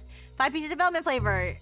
Shigua. I don't know what that is, but it's probably like some sort of Chinese plant or something. $10,000 a month. Butterscotch, $10,000 a month. Caviar, $10,000 a month again. New Year's Eve Ball, $7,500. 4th of July Spectacular, $7,500. Christmas Tree Bash, $7,500. Flavor development, $10,000 a month. Chihuahua, butterscotch, caviar, more parties. Grandorf Dove donation? Who the fuck is Grandorf Dove? Grandorf Dove?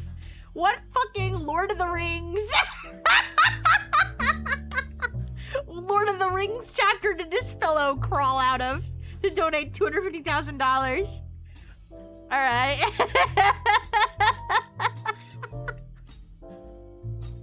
All right. Now we've got this one. Guy Hudson died in May of 1982. So the first few months of that year continued along the same pattern as they had. Things quickly changed when Ernie took over. Shigua. I guess we're looking for an Asian secretary as well. Oh no! Wait, I'm curious what that is. Shigua. Is Mandarin Chinese word for watermelon? So it's watermelon. You're right. He definitely fucked an Asian lady. He definitely fucked a Chinese lady. I'm sorry. He definitely got himself some Chinese melons. All right, and not just for the candy. I will. Don't worry. All right, let me. I'll highlight it if it comes up again. Yeah.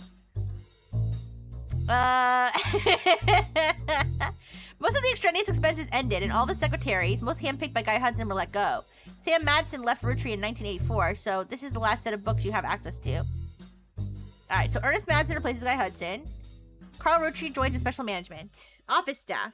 Susan Ford no longer employed by Root Tree. Product management. Ernest Madsen no longer works in the department. Douglas Rosenberg was rehired. Ooh, that's kind of interesting. We'll highlight him. Because clearly, there's something that Guy didn't like about him, right? If he left and then he got rehired after he died. Secretaries. Angela Ingram, Linda Lewis, and Catherine Garrett are no longer employed. From here on out, no secretaries are directly employed. Alright. Root Tree instead uses a temp agency called Work Time Temp. I'll just highlight it just in case. Alright. Farm and manufacturing. Victor Logan was hired. Stuart Todd is no longer employed. Amy Sutton was hired. Sam Madsen's no longer employed. Major expenses. Sugar plum. We should actually search like all these flavors, but alright, sugar plum. $20,000 a month. Strawberry. Alright, Shigua, I'll highlight that. Actually, let's highlight all these new flavors. Sugar plum. Strawberry. Butterscotch. Caviar. What if I have a crazy theory. What if he was naming the flavors after his 5 mistresses? Oh, the new 5 pieces! The new 5 pieces were his mistresses all along. Right? Am I crazy? Sugar plum. Guys, Chihuahua, sugar plum, strawberry, butterscotch, caviar. What do we have so far?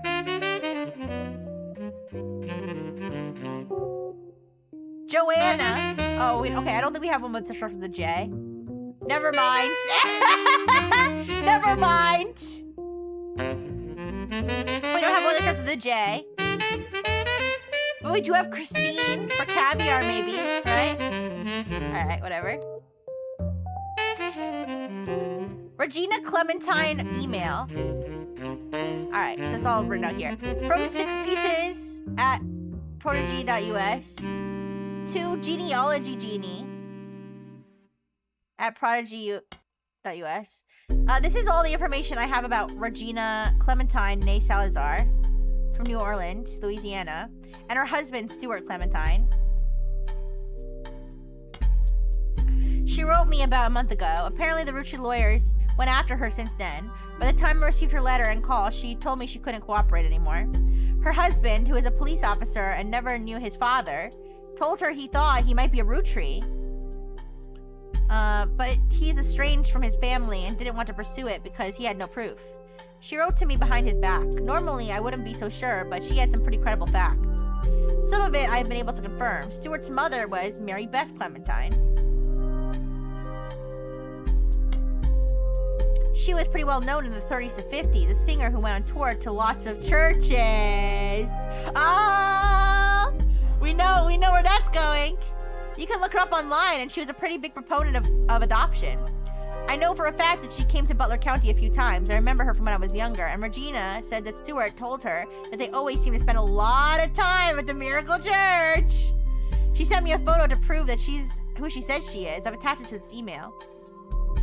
Sam Manson, 6 pieces. I'm wrapping America's News Families out now. Please consider saving a tree and not printing this email. Please consider saving a tree and not printing this email. Me looking at the printout of the email. Alright, we got this picture. This photo was given to you by Sam Madsen. A woman named Regina Clementine came to her and claimed that her husband has confessed he thinks he's a Rutri. The details of this case can be found on your evidence. Stuart is the older boy wearing a vest. The woman in the photo is Mary Beth Clementine, a singer who may have had an affair with Miracle Rutri. So who's the younger boy? Is that Miracle's grandson maybe? I don't know. And I'm guessing that's Miracle Rutri. 5 side! Not the 5 side pieces! That's crazy! The 5 side pieces! Holy shit! Literally though. Alright, so we got Miracle over here. With this harlot, Mary Beth. Mary Beth. God, what was her last name? Clementine. Well, is Clementine her maiden name? I'll put it there for now. Musician.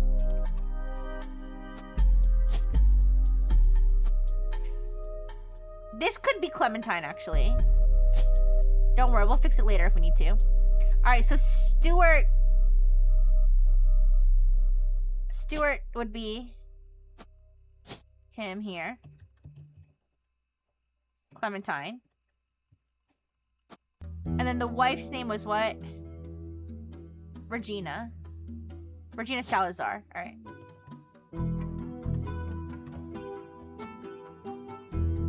I don't know who the second person is, if that's his brother, maybe. Alright. So let's look up Mary Beth Clementine.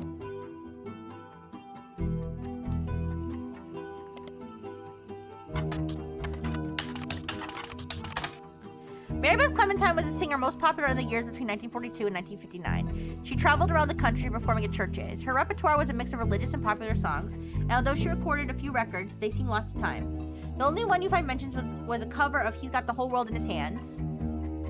Well, I'll put, yeah, I guess I could grab that. Released under the label New Edison. One thing Mary Beth was known for was her adoptions. She's listed on many sites that mention adoption and the history of adoption. She adopted 2 children in the late 1940s, Stuart and Mark. She adopted her own love children!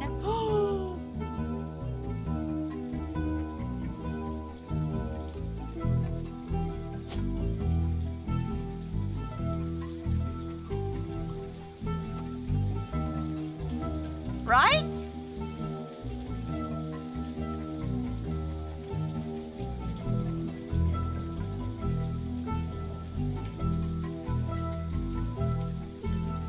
How does that work? How does that work? Did she hide that she had them and then was like, I adopted this beautiful child, but it was actually just a child she just gave birth to? How does that work? I'm not sure how that works. But anyways, I'm guessing that's the other son. Alright. Alright, let's keep reading. Alright, she also spoke as an advocate for the benefits of adoption in front of the United States Congress in 1949, who were convening to debate and discuss the then recent first adoption of an African-American child to a white family in the United States. She was specifically there to detail her experience going through the system to adopt Stuart. Is Stuart African-American? Wait, her other son was adopted later. Oh, no, wait, Stuart's here. Wait, that's Stuart. I'm so fucking stupid. That's Stuart. I was thinking Mark, okay. Her husband has to either be super checked out or died before she got obviously pregnant. Well, it's possible she adopted them. It's possible she adopted them before, or quote-unquote adopted them before she was married, right? Also, it does say that she got a divorce, so... Alright. Her other son was adopted later, and according to a single line on one adoption site, under unusual circumstances. In 1959, it surfaced that Mary Beth had been twice divorced. Both times to her manager, Sterling. This ended her career with a religious audience that she had been catering to. And while she performed occasionally since then, she mostly faded into obscurity. Mary Beth Pace passed away in 1994 at the age of 76 of a stroke. Sterling. Alright. Sterling Clementine? Is Clementine her husband's name? Alright, let's look up Sterling Clementine.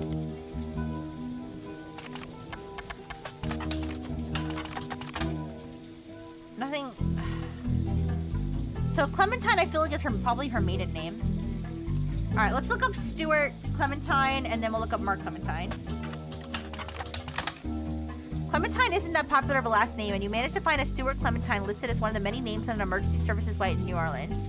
Seems he's a police officer. Oh, I forgot to put police officer as his occupation. Okay. All right, Mark Clementine. Crocodile Clementine! Wait, what? Oh no! Crocodile Clementine is listed on a website titled The Infamy List. It's a massive list of criminals who are known for odd crimes. Although Mark's nickname would imply he hails from Florida, a lot of others on the list come from there, or Australia. Mark is listed as being from Los Angeles. He has a pretty big entry. He seems like a real piece of work. There's a small note about him being the basket baby of 1950. Okay, so she gave birth to the child and then pretended that she found him in a basket, right? That's basically what happened. He wasn't born a Florida man, but he became a Florida man, like, in his heart. The Florida man life didn't choose me. I chose, oh wait, other way around. I didn't choose the Florida man life. Florida man life chose me. Alright, almost everything else comes from his adulthood. He lost his job in 1975 as a pilot. I wonder if criminal's not an occupation, or inmate's not an occupation. I guess pilot would be his most recent occupation. Me for real. Alright, he lost his job in 1975 as a pilot for a regional airline. After he tried to board the wrong airplane's plane, he was drunk. Oh no! And his brother's a cop, yeah! He was charged with trespassing and assault. In 1982, he was arrested for transporting smuggled animals over the Canadian and Mexican borders for an illegal reptile supplier in Los Angeles. He was apparently quite successful for the first 4 years, but was caught when he had to make an emergency landing in Portland after he was bitten on the foot by a crocodile, hence the nickname. Apparently, the Portland Telegraph is credited as having given him his nickname. His mugshot from the incident has been added to your photos. Oh boy, I can't wait to see what he looks like now. In 1993, he was released on parole, but his freedom didn't last long. He was arrested in 1994 in San Diego for violating it in an attempt to visit his daughter's graduation. He famously punched the principal! Oh no! A man named Billy Sims. The incident received national press. All right, we'll have to look that up later. Let's see what this guy looks like now. Oh boy, he's looking rough.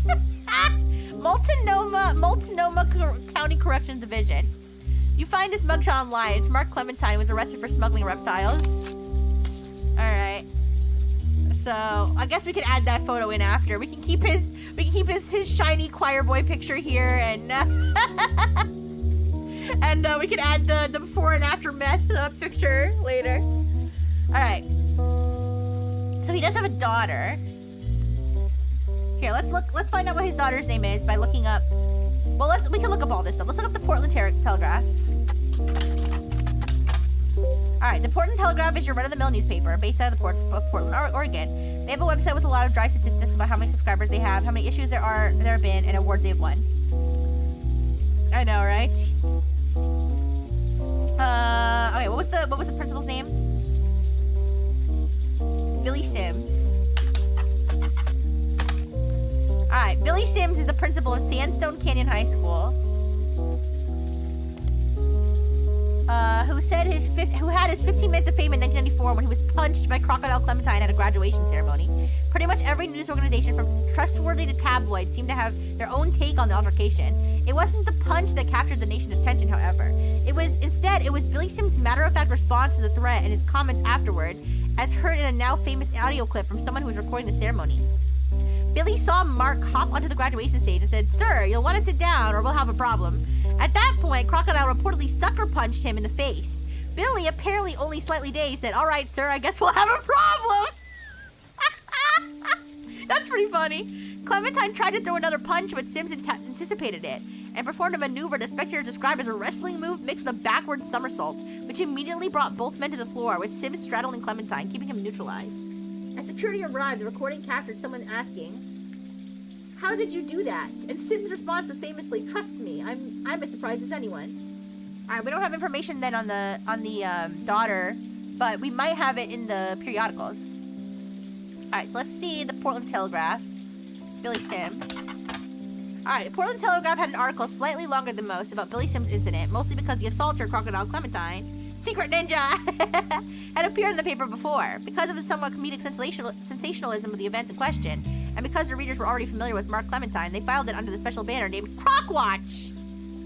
It mentions our good friend Croc Clementine was actually in attendance at the high school graduation because his daughter was walking the stage. He was apparently not allowed to attend. His ex-wife had a restraining order filed on behalf of her daughter. Oh no, but did so anyways. It was unknown to the school staff, including Sims at the time, who he was, but a security guard recognized him, and that's when the trouble started. Clementine was approaching the side of the stage to try to avoid the guard when the exchange between him and Sims took place. The article finishes by facetiously asking, what will Croc get up to next? Stay tuned for more Croc Watch. Unfortunately for your investigation, as far as you can tell, there were no more instances of Croc Watch. Alright. They said tabloids covered it, so let's go with Starlet. Although, I think they said Starlet's like an old, one, yeah. Maybe Teen Blast, no? News Time? Oh, News Time did a small piece about a fight between Sims and Crocodile, but tried to approach it from a different perspective. Their goal was to paint a picture of the two men involved from others who knew them best. Alright, not only did they manage to interview Sims' wife, Carla, as well as multiple staff members at his school. Just in case Carlos Sims has something interesting. They hunted down Colleen Webb, Mark's ex-wife. There we go. All right, let's grab that. Colleen Webb.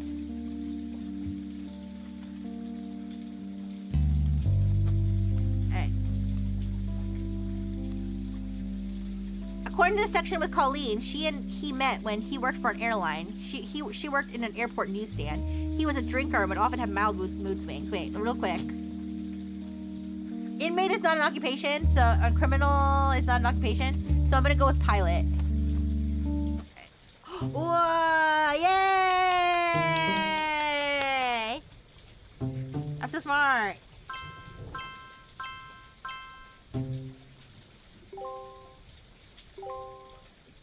Yippee! Alright, let's add the mugshot. Wait a second.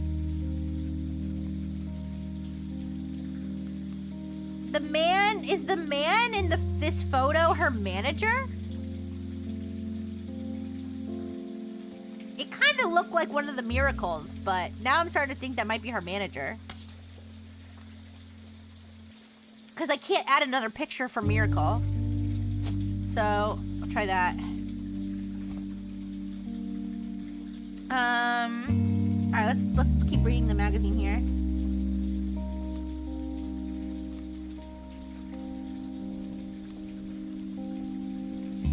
According to the section with Colleen, she and he met... Okay, I read that already. When he was charged with assault of a fellow pilot in 1975 and lost his job, they divorced. At the time, she was pregnant with their second daughter. She felt the need to get out before things got worse.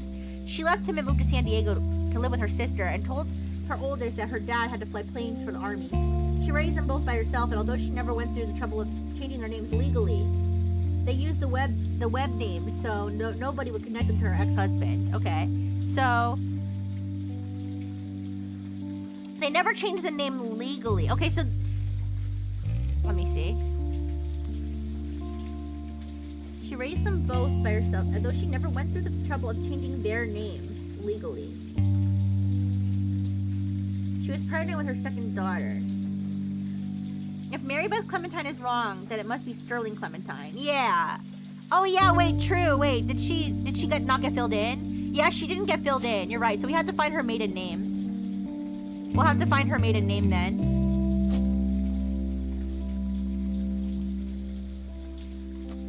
Alright.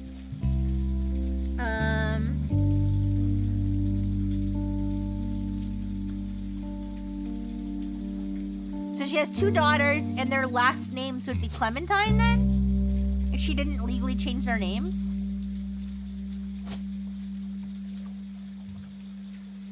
And I guess their occupations would probably be college student and student, right? Or actually... Oh, wait, never mind. She's married, so she's probably older. Alright.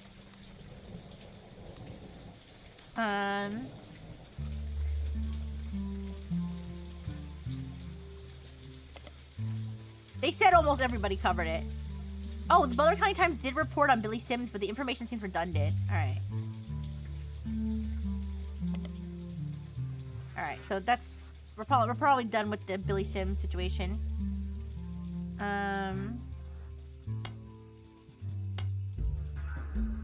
Let's search Basket Baby of 1950. Alright, a few sites about true stories focused on and around religion. Mentioned that in 1950, a gospel singer named Mary once found herself dealing with a real-life baby Moses situation. Apparently, she was a rather prominent supporter of the concept of adoption, and someone decided to test how much. They left a baby on her doorstep in a basket. According to the site, she adopted him without question and raised him as her own son. Although it wasn't nationally used, in many circles he became known as the basket baby, and he even went on tour with her as he grew up. None of the websites state who the woman or baby were, likely to prevent people from looking into either of the people too closely. From context, you know it's Mary Beth Clementine, who would later be shunned due to her personal life, and her son Mark, who would later be known as Crocodile Clementine. That's so funny that she, like, based her whole life around this concept of adoption when the whole time she was a fucking breeder. Who's adopting her own children? Fucking breeder. Anyway. Anyways. If I search Basket Baby.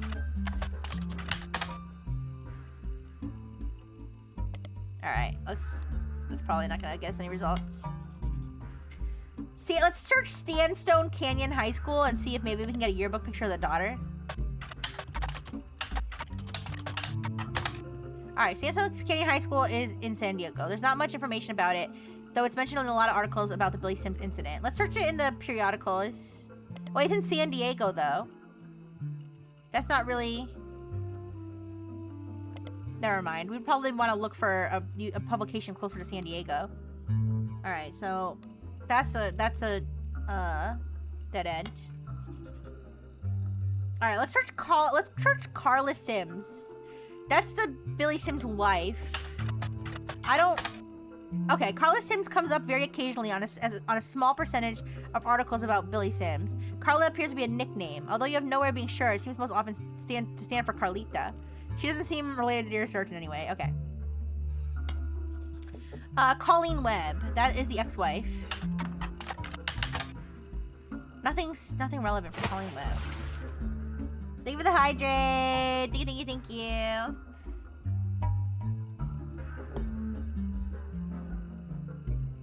Alright, let's try Colleen Clementine. Nothing for Colleen Clementine. We don't know the daughter's name then. Alright, let's see. Let's search New... Wait, what's New Edison? Oh, that's her record label. Are we gonna have to listen to this shitty Christian music? It might be better than the rap, though, to be fair. Stolen Valor. Yeah, Stolen Valor. New Edison was a small record label based in Los Angeles that existed for a few years in the 40s. It raced to release cover records of songs that were gaining in popularity. According to a website about the history of recorded sound, it was named after its founder, Sterling Edison. Oh, wait, Sterling Edison?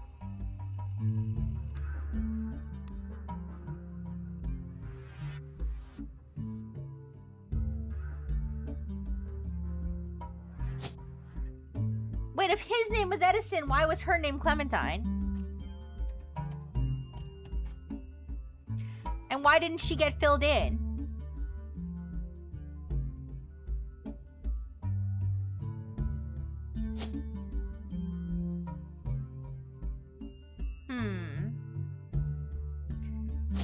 Is her occupation maybe retired? No? Yeah, does she maybe have another name? I don't know. Let me put Clementine again, but we'll have to investigate her further. Cause you're right, she would have been filled in. She would have gotten her thing filled in. I mean, she already got it filled in by miracle, but she would have gotten her entry would have been locked in if this was all correct. So, all right, Sterling Edison. Its biggest claim to fame is being sued by the estate of Thomas Edison in Edison Records versus Edsel. Interesting. You also find a few references to New Edison and Mary Beth Clementine on sites about old records. One collector says that the Holy Grail is a re-release of the old Rugged Cross, and says that the first edition was originally published before she legally changed her name. Uh-oh. Another site claims that the police had to be called to New Edison Records after its owner, Sterling Edison, got in a physical altercation in public, leading to a divorce. There are no cited sources or evidence, and the site's content seems user-submitted. There's an email address at the bottom, and the phrase, "Send me your stories about old Hollywood," and I'll add them to the page. All right, let's search the old Rugged Cross, because then we're going to be able to find her original name. The old Rugged Cross is a popular hymn. Okay, we need to find it in Modern Monthly, Music Monthly. Alright, Mary Beth Clementine released the old Rugged Cross for New Edison, and it was advertised quite a few times. It was first reviewed by the magazine, however, and it listed the artist as Mary Beth Quaker. Let's fucking go. Quaker, I hardly know her. Alright. Alright, I have to... I have to go to the bathroom. I'll be right back.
Alright, I'm back. Alright, so we got Mary Beth Quaker. We still don't have the damn kids' names, though. Well, we'll find them. We'll find them.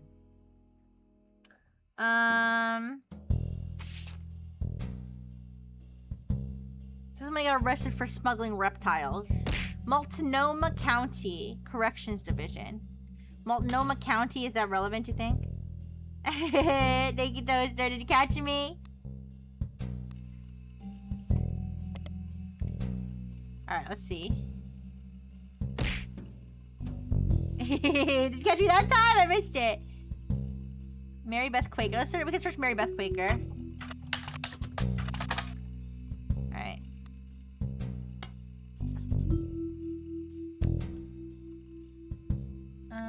We can search for Gina Clementine, maybe. No. Salazar. No.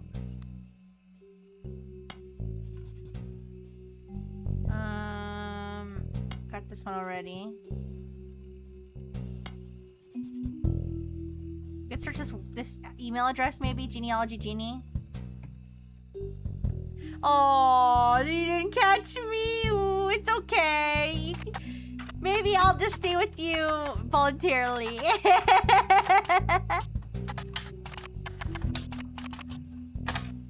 What if the Pokemon caught the trainer? Then what?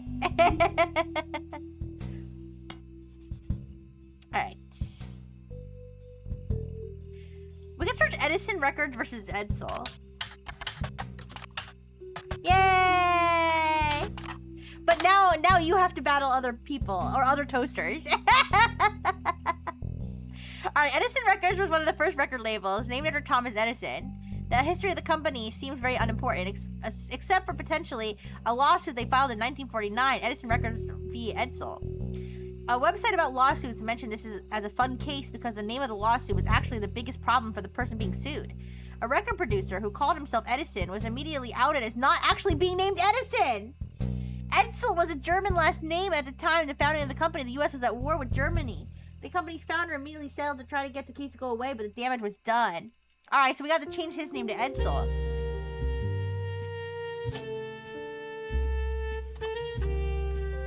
There we go.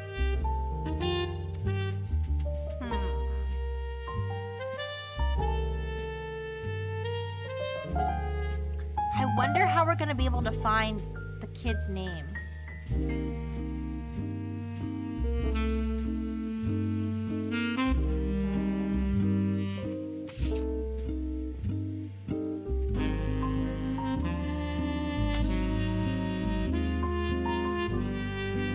Let's use up the rest of our notes here, and then we'll try to follow other leads. All right, Fred Gleason. That's not that relevant. Oh wait, we have a ton of. Wait, we have a ton. I was gonna say we have more notes than that. All right, let's search the. He's got the whole world in his hands. In the music one.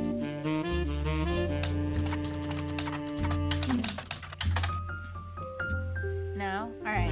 What about New Edison?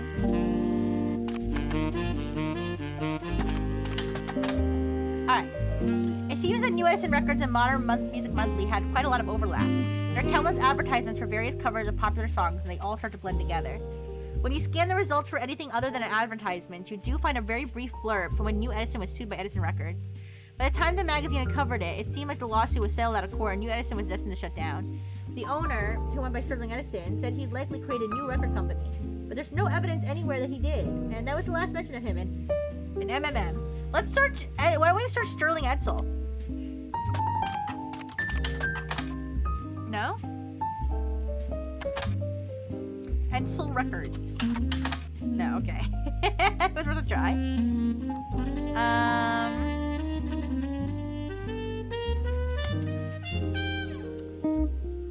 Can we search the Old Rugged Cross? I think we did, right? Yeah, we did. Alright, so we can get rid of that. Let's search Mary Beth Clementine in Butler County, because they did say that she went there a few times. Alright, there we go.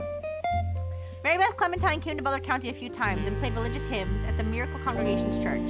She's mentioned 2 times, so the first visit from 1949 was significantly more substantial. Miracle Congregation welcomes Mary Beth Clementine with open arms. The article mentioned that the church's leader was moved when he heard Mary Beth's recording of one of his favorite hymns, His Eye is on the Sparrow, and reached out to her personally. His Eye is on the Sparrow holds a very special meaning to me. As you know, I've had a very difficult upbringing. There's no secret, but my own eyes have always been a source of struggle. The song is about overcoming sadness and hardship through Jesus. If God can find a way to watch over every sparrow, he can certainly watch over those made in his image. The favorite's fortune does me no good as a man of the Lord. My family's fortune does me no good as a man of the Lord. It's much better spent spreading his word, and I found kinship with Mary Beth ever since I heard her voice. When I learned her personal story, I knew I had to help her in whatever way I could. The Bible is full of adoptions, from Moses to Esther. Spending your life taking care of those helpless to help themselves is incredibly noble. She and her son are welcome to stay in our guest home. Yeah, keeping another woman in your guest home. Great idea. The second visit was a few years later, in 1953. The article mentions that her visit was a massive success, and at the insistence of Miracle's congregation, she returned for an encore performance. It's also mentioned that the unusual circumstance of her second son's adoption had prevented her from touring recently, but doesn't clarify. I'm telling you, this basket baby is causing me trouble. Alright, let's search basket baby. Mark Clementine. Crocodile Clementine. Alright, this is the Billy Sims incident.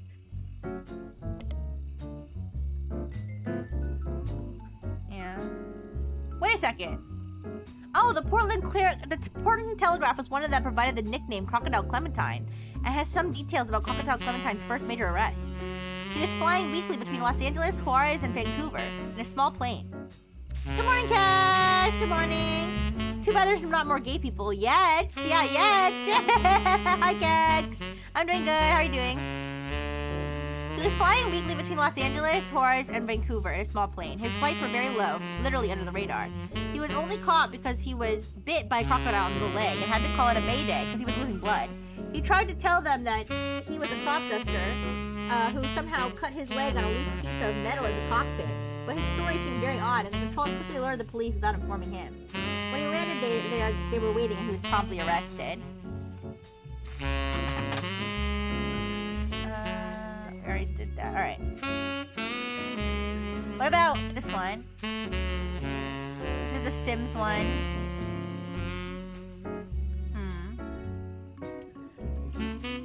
I'm doing. If that makes sense. Okay. I hope you feel better soon. I think. I think that's what that means. Wait. But yeah. I hope you feel. I hope you're gonna do okay. I wonder what her sister. I wonder what Caroline Webb's sister's name is. Or Colleen. Yeah, Colleen Webb.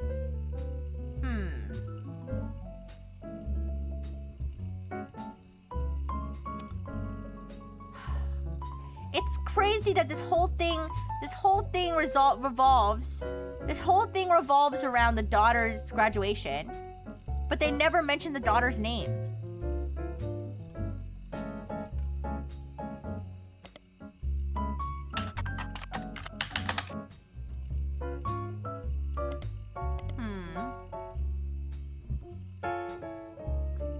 Something privacy. Who gives a shit?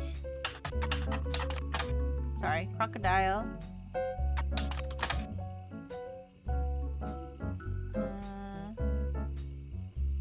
Did we search basket baby?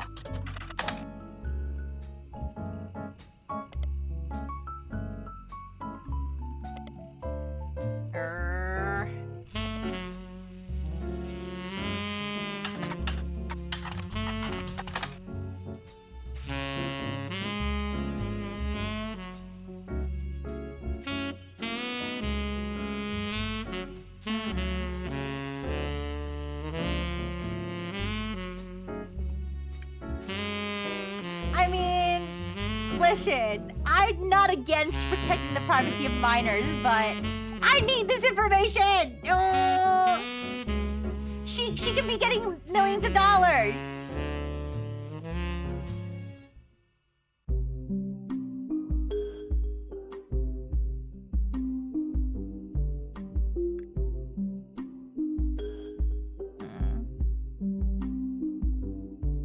All right, let's chase some other leads now. Let's search his eyes on the sparrow.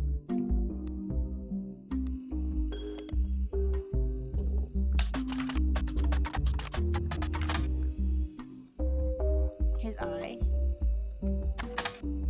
Alright, his eyes on the sparrow is a religious hymn. It has been covered over the years by many artists.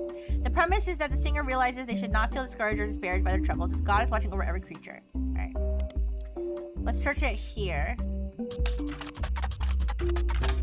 No? Alright. That's probably not relevant then. We searched New Edison already. I could search it maybe in this one. Oops. Alright, never mind.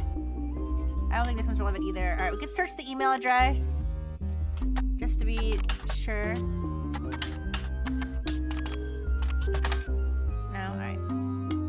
Alright, let's start. Now we're gonna start searching these company records, alright?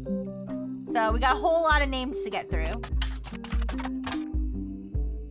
Nothing for Fred Gleason on Spider Search.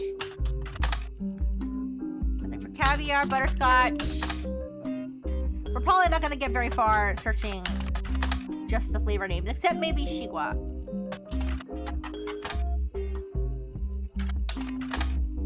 Yeah, Shigua is the Chinese word for watermelon. Alright, let's search Work Time Temp. Alright, Work Time Temp is a company with many offices all over the United States. The Ruchi Candy Company is listed on their site as one of the companies they do business with, though it's far from the only one you recognize. As far as you can tell, there's no connection between Work Time Temp and anyone related to your search. Why not say watermelon? Because his Chinese mistress. He wants to impress his Chinese mistress, that's why. Alright, let's search Douglas Rosenberg.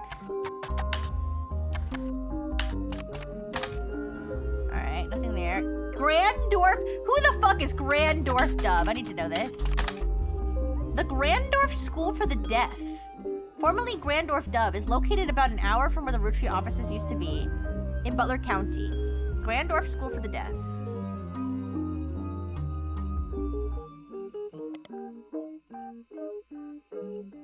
Hi, Benny. Yeah, I usually do 2 streams on Saturdays. Yeah, morning and night. But hi, how you doing?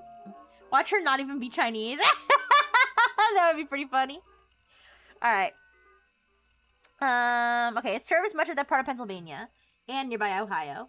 According to their website, it was formerly named Grandorf Dove from 1923 to 1990 because Grandorf was the last name of the founder and Dove is the Danish word for deaf. The founder had issues with government translators, leading to an odd transcription issue.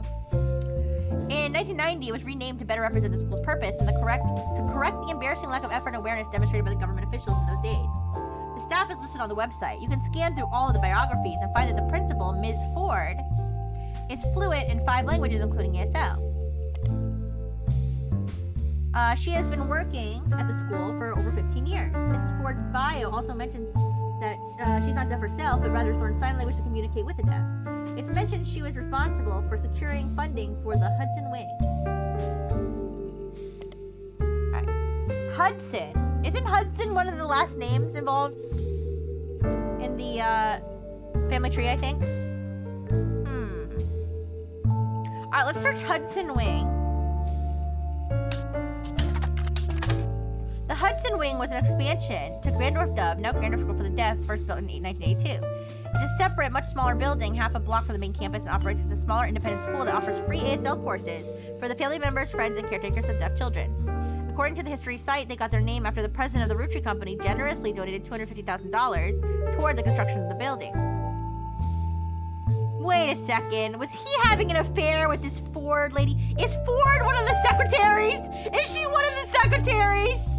Is she one of the secretaries? Susan Ford, you harlot! You fucking harlot! You don't care about the deaf. You just like using your fingers. You fucking slut! Ooh. Anyways, I don't know which one of these mistresses she is, but I'm on to her. Anyways, okay, got off work at 8 p.m. Rest in the break room.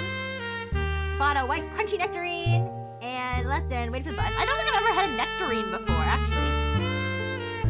Yeah. I hope you had fun, Benny. Thank you for stopping by. I know, that's what I'm saying, Bloodfield.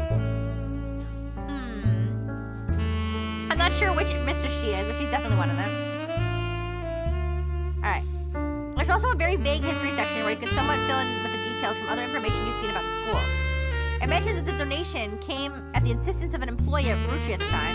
It mentions that she learned ASL from the main school before the Hudsoming ever even existed to surprise her future husband, who was deaf. After realizing how useful a service like this could be to non-deaf people that wish to better serve others with hearing issues, she convinced Retreat Management to invest in the school. It was good. Is this a mystery deduction and deduce the culprit game? It is a mystery and deduction game, but instead of a culprit, we're trying to fill in this family tree. It's like a genealogy thing to find out who is entitled. Well, it kind of is a culprit thing because basically we finished the main game with all these people, and now we have to find out all the affairs that everybody was having. So that's what's going on. But all right, if you have to rest, then have a great night, have a good morning at church. But thank you again for stopping by. All right, so let's see. Let's search. So Susan Ford is the one who cheated on her deaf husband with Guy Hudson. No Susan Ford.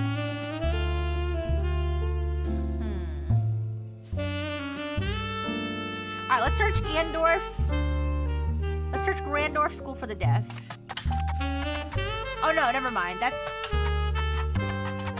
I'm stupid. That's what we've been, yeah. Butler County, okay.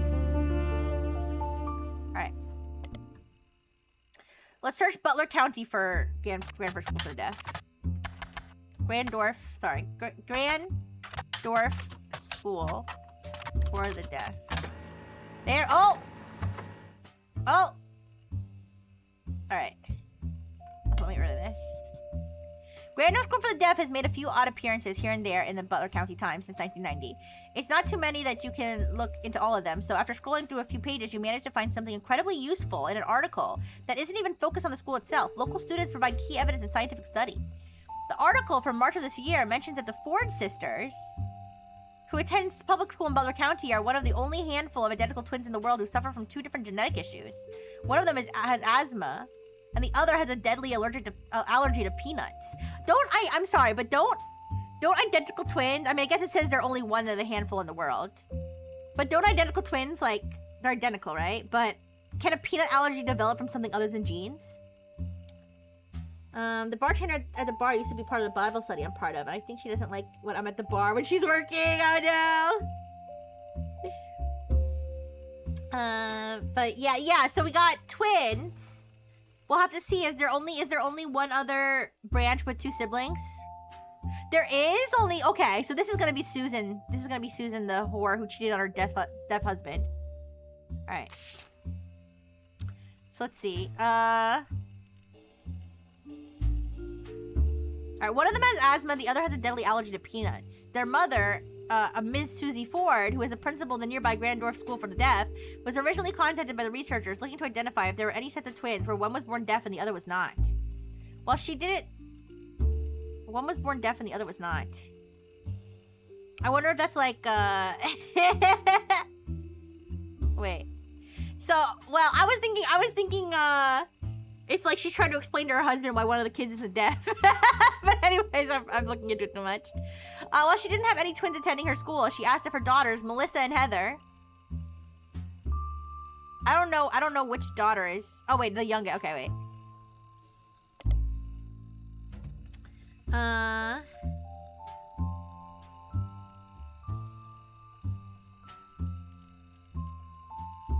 Interesting, interesting. I guess you have some deep chats when you're at the bar, huh?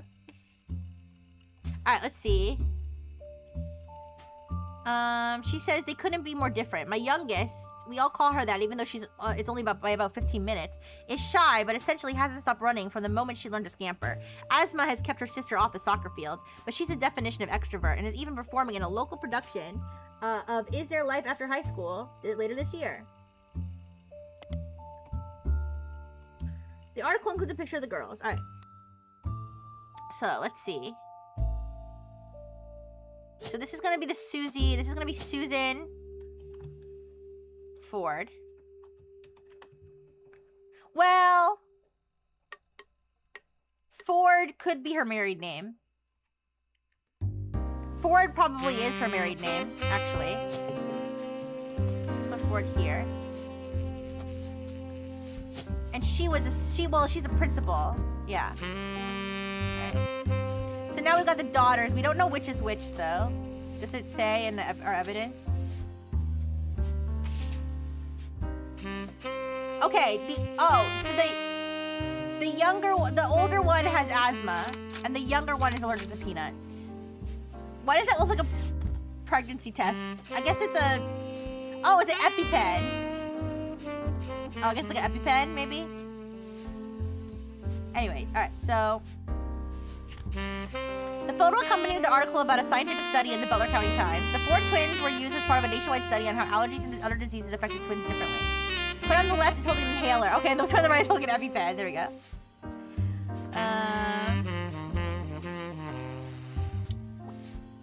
Interesting, Benny. Alright, let's see. Yeah. I haven't been to church since like I don't even know when. I used to not Bible study, but I used to be a CCD student. So I did learn a lot about church.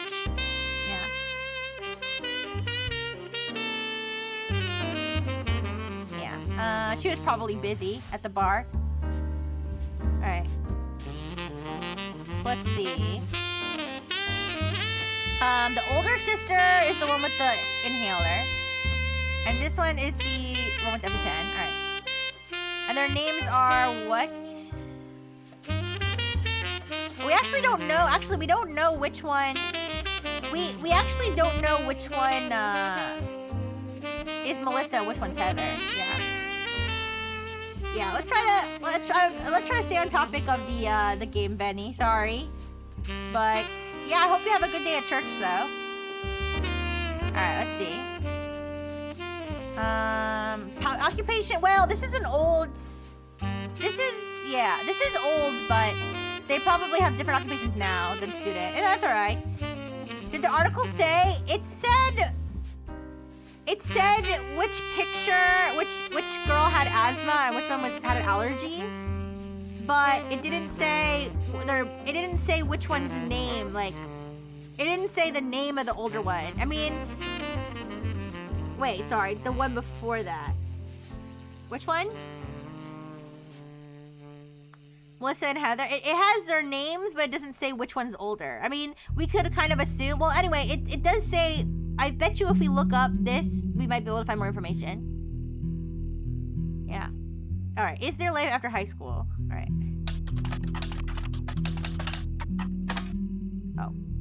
Oh, I'm so stupid. Sorry. All right. Yeah, I have been playing this. I played it the last couple weeks. And we're doing like the bonus section now because we finished the game in 2 streams. Yeah. All right. It seems like a high school in Butler County performed "Is There Life After High School" at, near the end of April 1999. The cast list mentions some names, including a Heather Ford. All right. So Heather Ford then is the older one. Okay. So Heather's the older one. And also, they are students. I was wrong. This article was recent. Alright. Melissa Ford. I was thrown off by the black and white, but I realized the black and white's probably because it's a newspaper. Alright, student.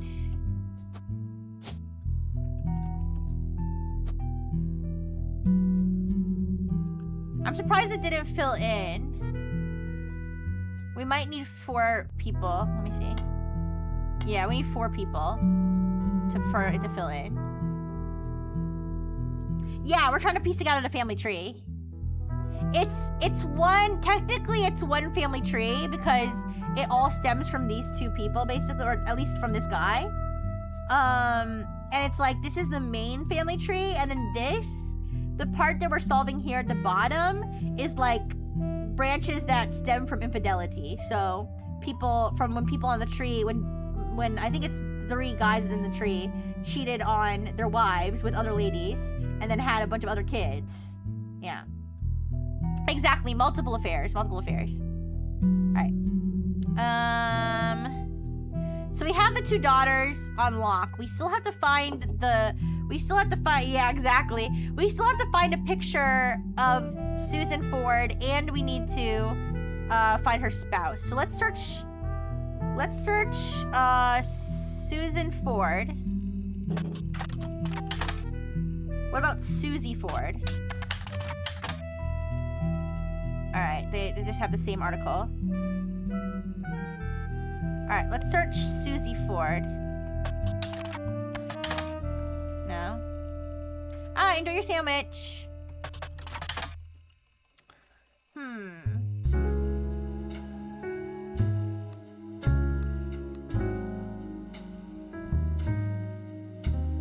Oh, I just realized. First affair, second affair, third affair, fourth affair, fifth affair. I see.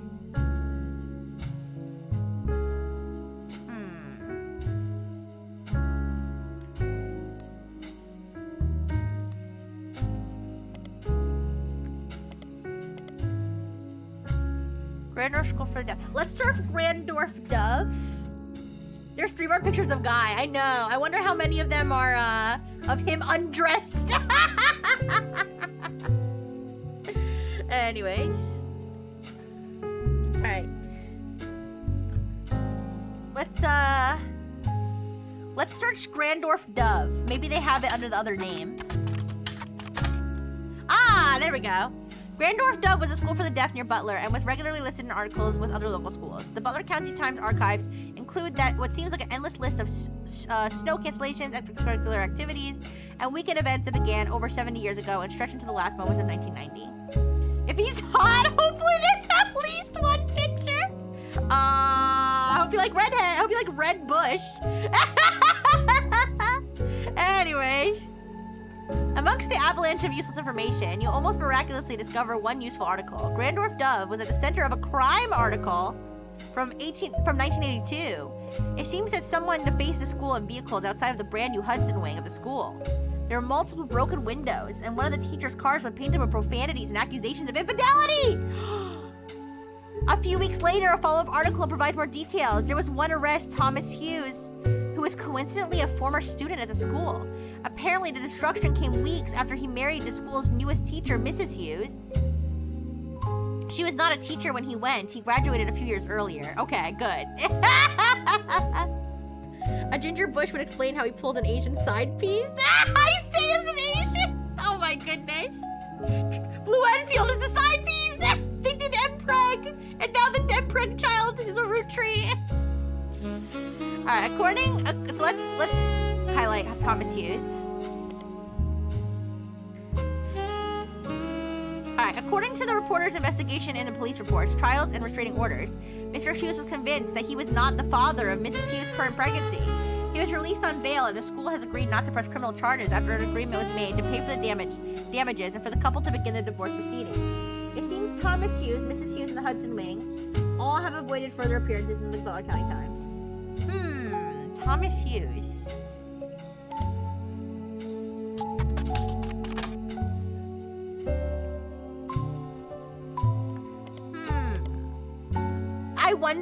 I wonder if he slept.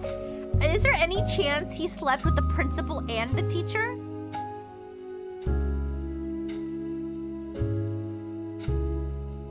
Unless she changed her name. Unless that's the same person.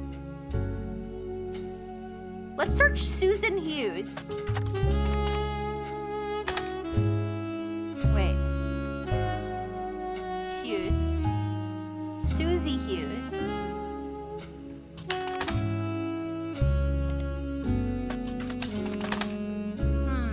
Let's search Thomas Hughes.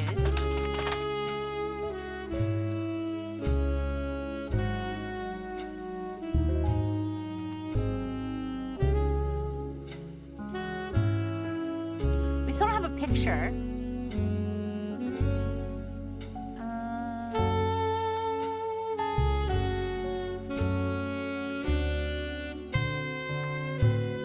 Did we search Hudson Wing in here?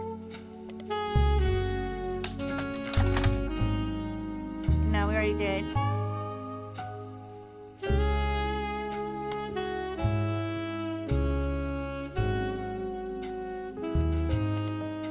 can search the daughters again. No.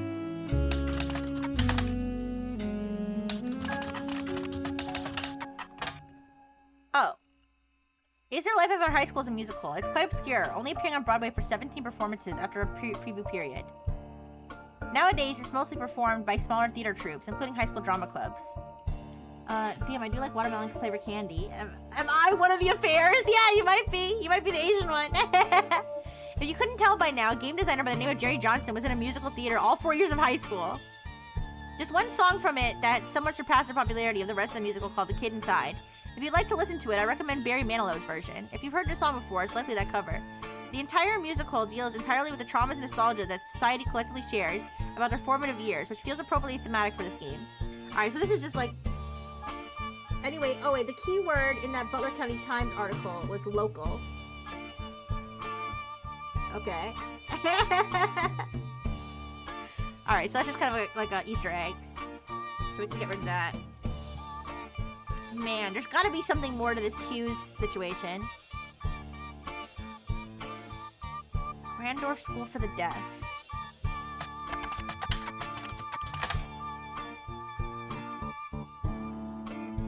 Randorf was the last name of the founder.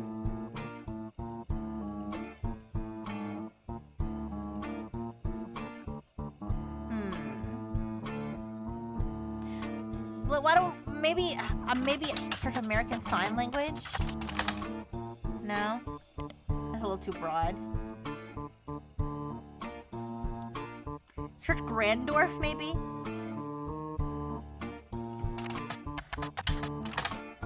You know, it did mention, wait. It mentioned that she was fluent in 5 languages. Oh, maybe she wasn't the secretary. Maybe she was the translator. She was the translator. Wait, is Hughes one of the names mentioned? Wait a second. Oh wait, translator. Well, she's still a principal though, so that's probably still her main thing there. Okay.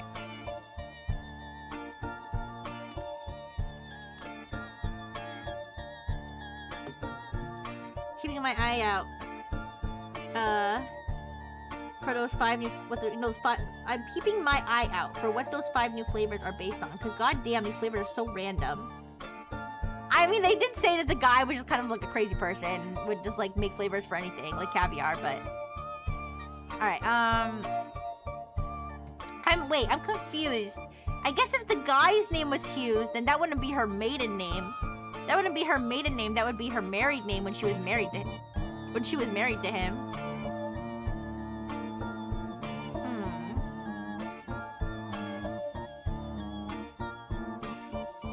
So where did the Ford name come from? Did she change her name back to Ford?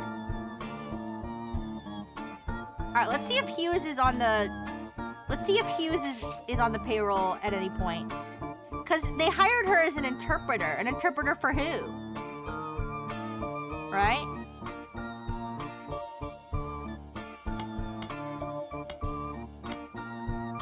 Let me skim here.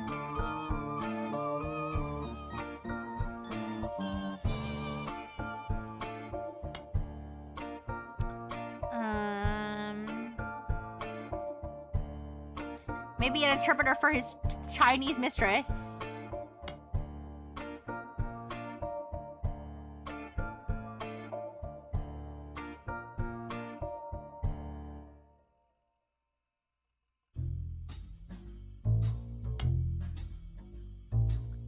I think it's... I don't think that this is a good lead.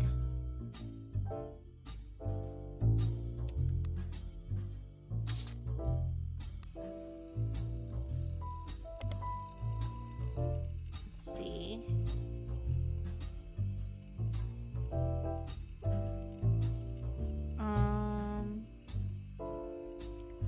Weeks after he married the school's newest teacher, Mrs. Hughes.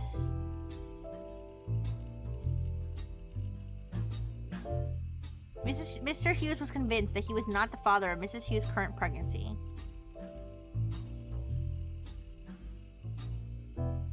No shot, and when he cheated on the agent's mistress with the translator they were using. No!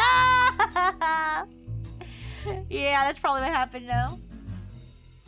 Okay, so it sounds like she was pregnant with the twins.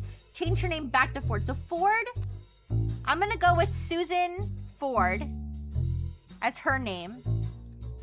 And Thomas Hughes is his name. We just need a picture of her. We just don't have a picture of her.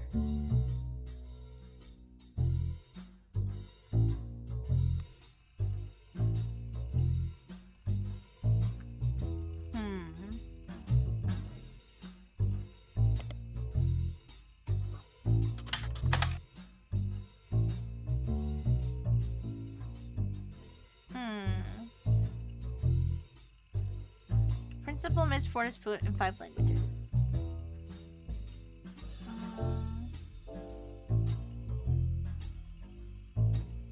Yeah, where's the photo?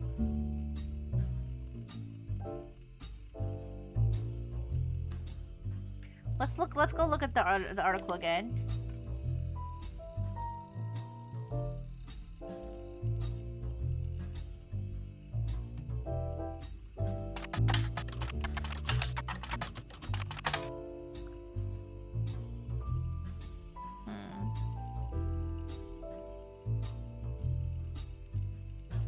We didn't search Ford sisters.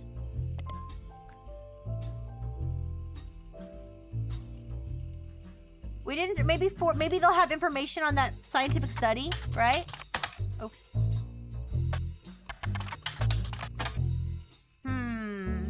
No information on that scientific study?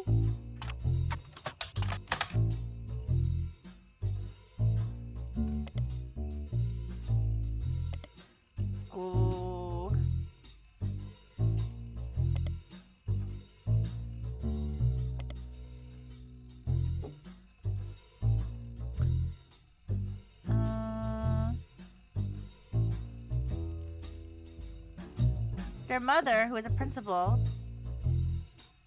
at the Granor School for the Deaf, was originally contacted by researchers looking to identify if there were any sister twins where one was born deaf and the other was not.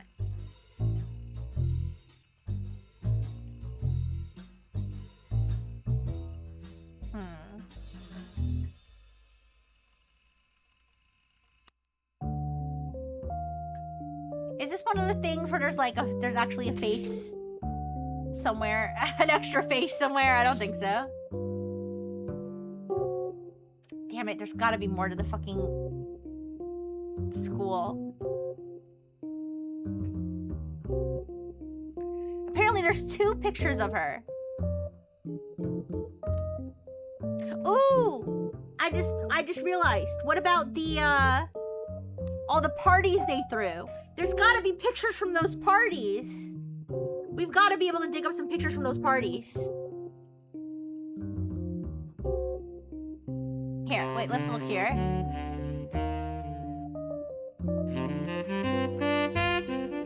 All right, let's go look up some of the titles of those parties. There's got to be pictures from those parties.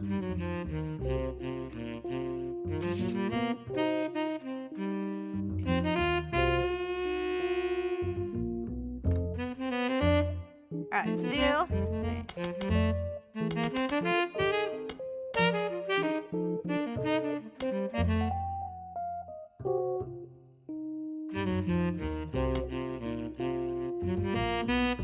Alright. Anniversary retirement party. Christmas tree bash. New Year's Eve ball. 4th of July Spectacular.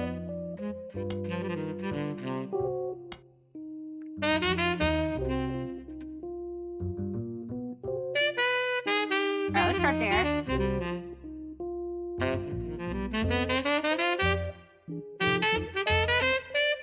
Alright, let's search Edward Ritchie Retirement Party. Edward Ritchie. Alright, what about Christmas Tree Bash? New Year's Eve. Oh, this is before social media, so.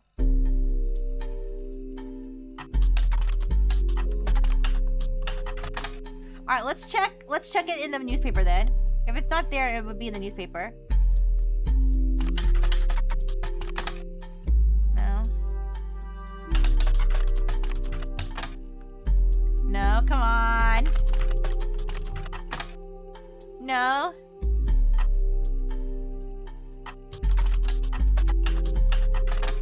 Alright, listen to me. Those pictures exist somewhere, even if they're not in those two sources.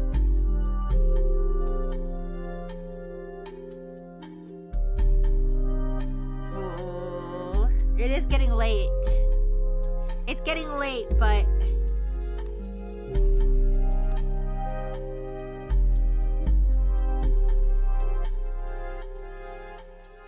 Alright, let's search some of these other names. Let's search some of these other names and then we'll go. So, Catherine Garrett, Angela Ingram, Linda Lewis,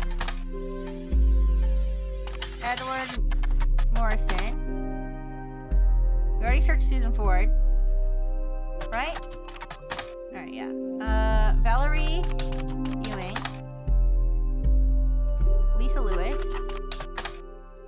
Ooh, they're sisters. Lisa and Linda. Corinne Schwartz. Oh! Corinne Schwartz comes up in a few articles from local news stations in Pennsylvania. Some of people attempting to track down an anonymom were harassing her. She recently had to take a leave of absence because people showed up at the car dealership where she works. She's begging people to stop the accusations so she can get back to a normal life. In every article you find, the journalists involved have independently verified she is not an anonymom. We haven't looked into the anonymom thing very much. If she's not an anonymom, she's probably one of the actual affairs. Alright, Beatrice Watts. No. Beth Knox. Elizabeth Knox. Doris Mays. Joanna Robertson.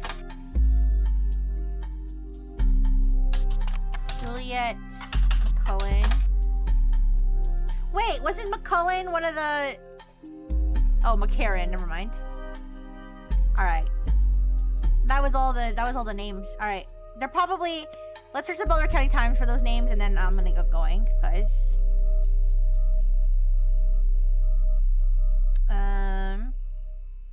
Because it's getting late. But we can play again next week. Alright. What if we search Shigwa here? No? Alright. Douglas Rosenberg. Catherine Garrett. Angela Ingram. Linda Lewis. Edward Morrison. Susan Ford. Oh, we already did Susan Ford. I'll double check. No. Valerie Ewing. Lisa Lewis. Oops.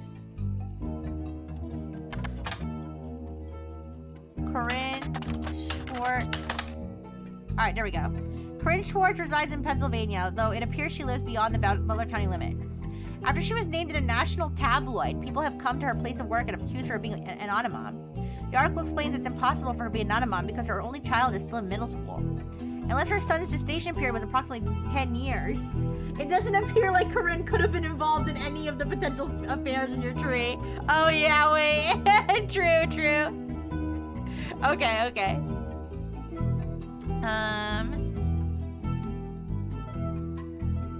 Alright, Beatrice Watts.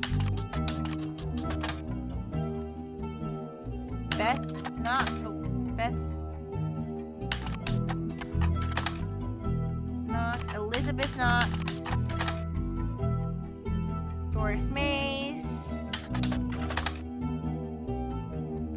Joanna Robertson, and Juliet McCullen.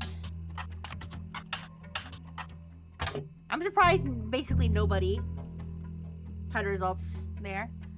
Alright, I'm gonna search 5 pieces to see where the Shigua flavor came from.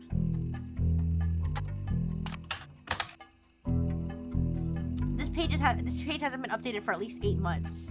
It may now be irrelevant. Alright, from market materials and various candy history sites, you learned that 5 pieces... Oh wait, it hasn't been updated for 8 months. It's probably the same then.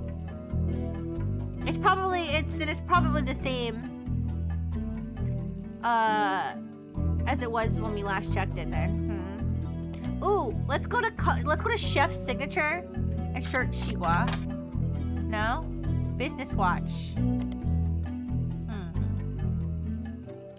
Yeah, I think I'm probably gonna get going actually in a bit too.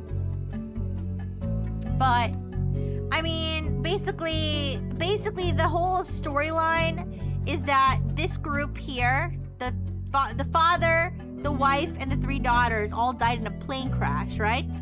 And he was the president of the company, and so when he dies, his inheritance, right, or like the company inheritance or something, goes to certain people, and so they had to find out who everybody was in the family tree and verify who was in the family tree. And so we did that over here, and we found out there was like a secret thing where this guy had an affair, or not an affair. He had a child out of wedlock, Samantha, and then Samantha was adopted by her gay uncle, Edward Clancy.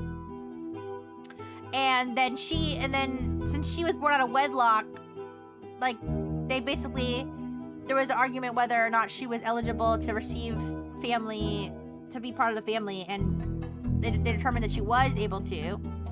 And then she wrote like a whole book exposing like everything that happened with the family.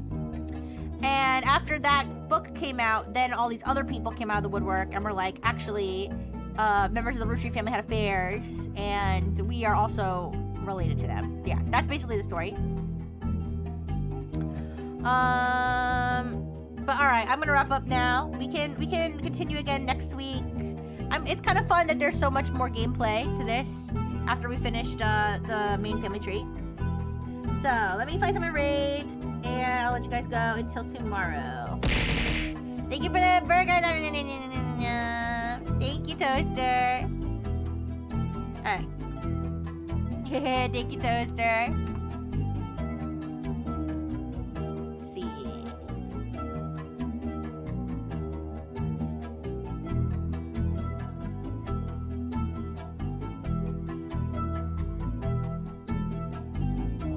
I'm gonna raid. Who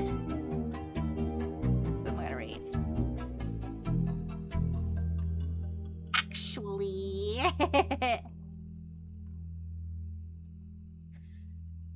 I'm gonna raid Rihanna. She's doing her first ever karaoke stream. Yeah, we still have the potential Asian mistress.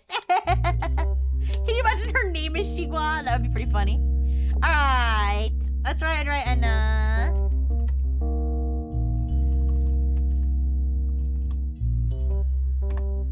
Alright, thank you everybody. Thank you, Benny. Thank you, Toaster.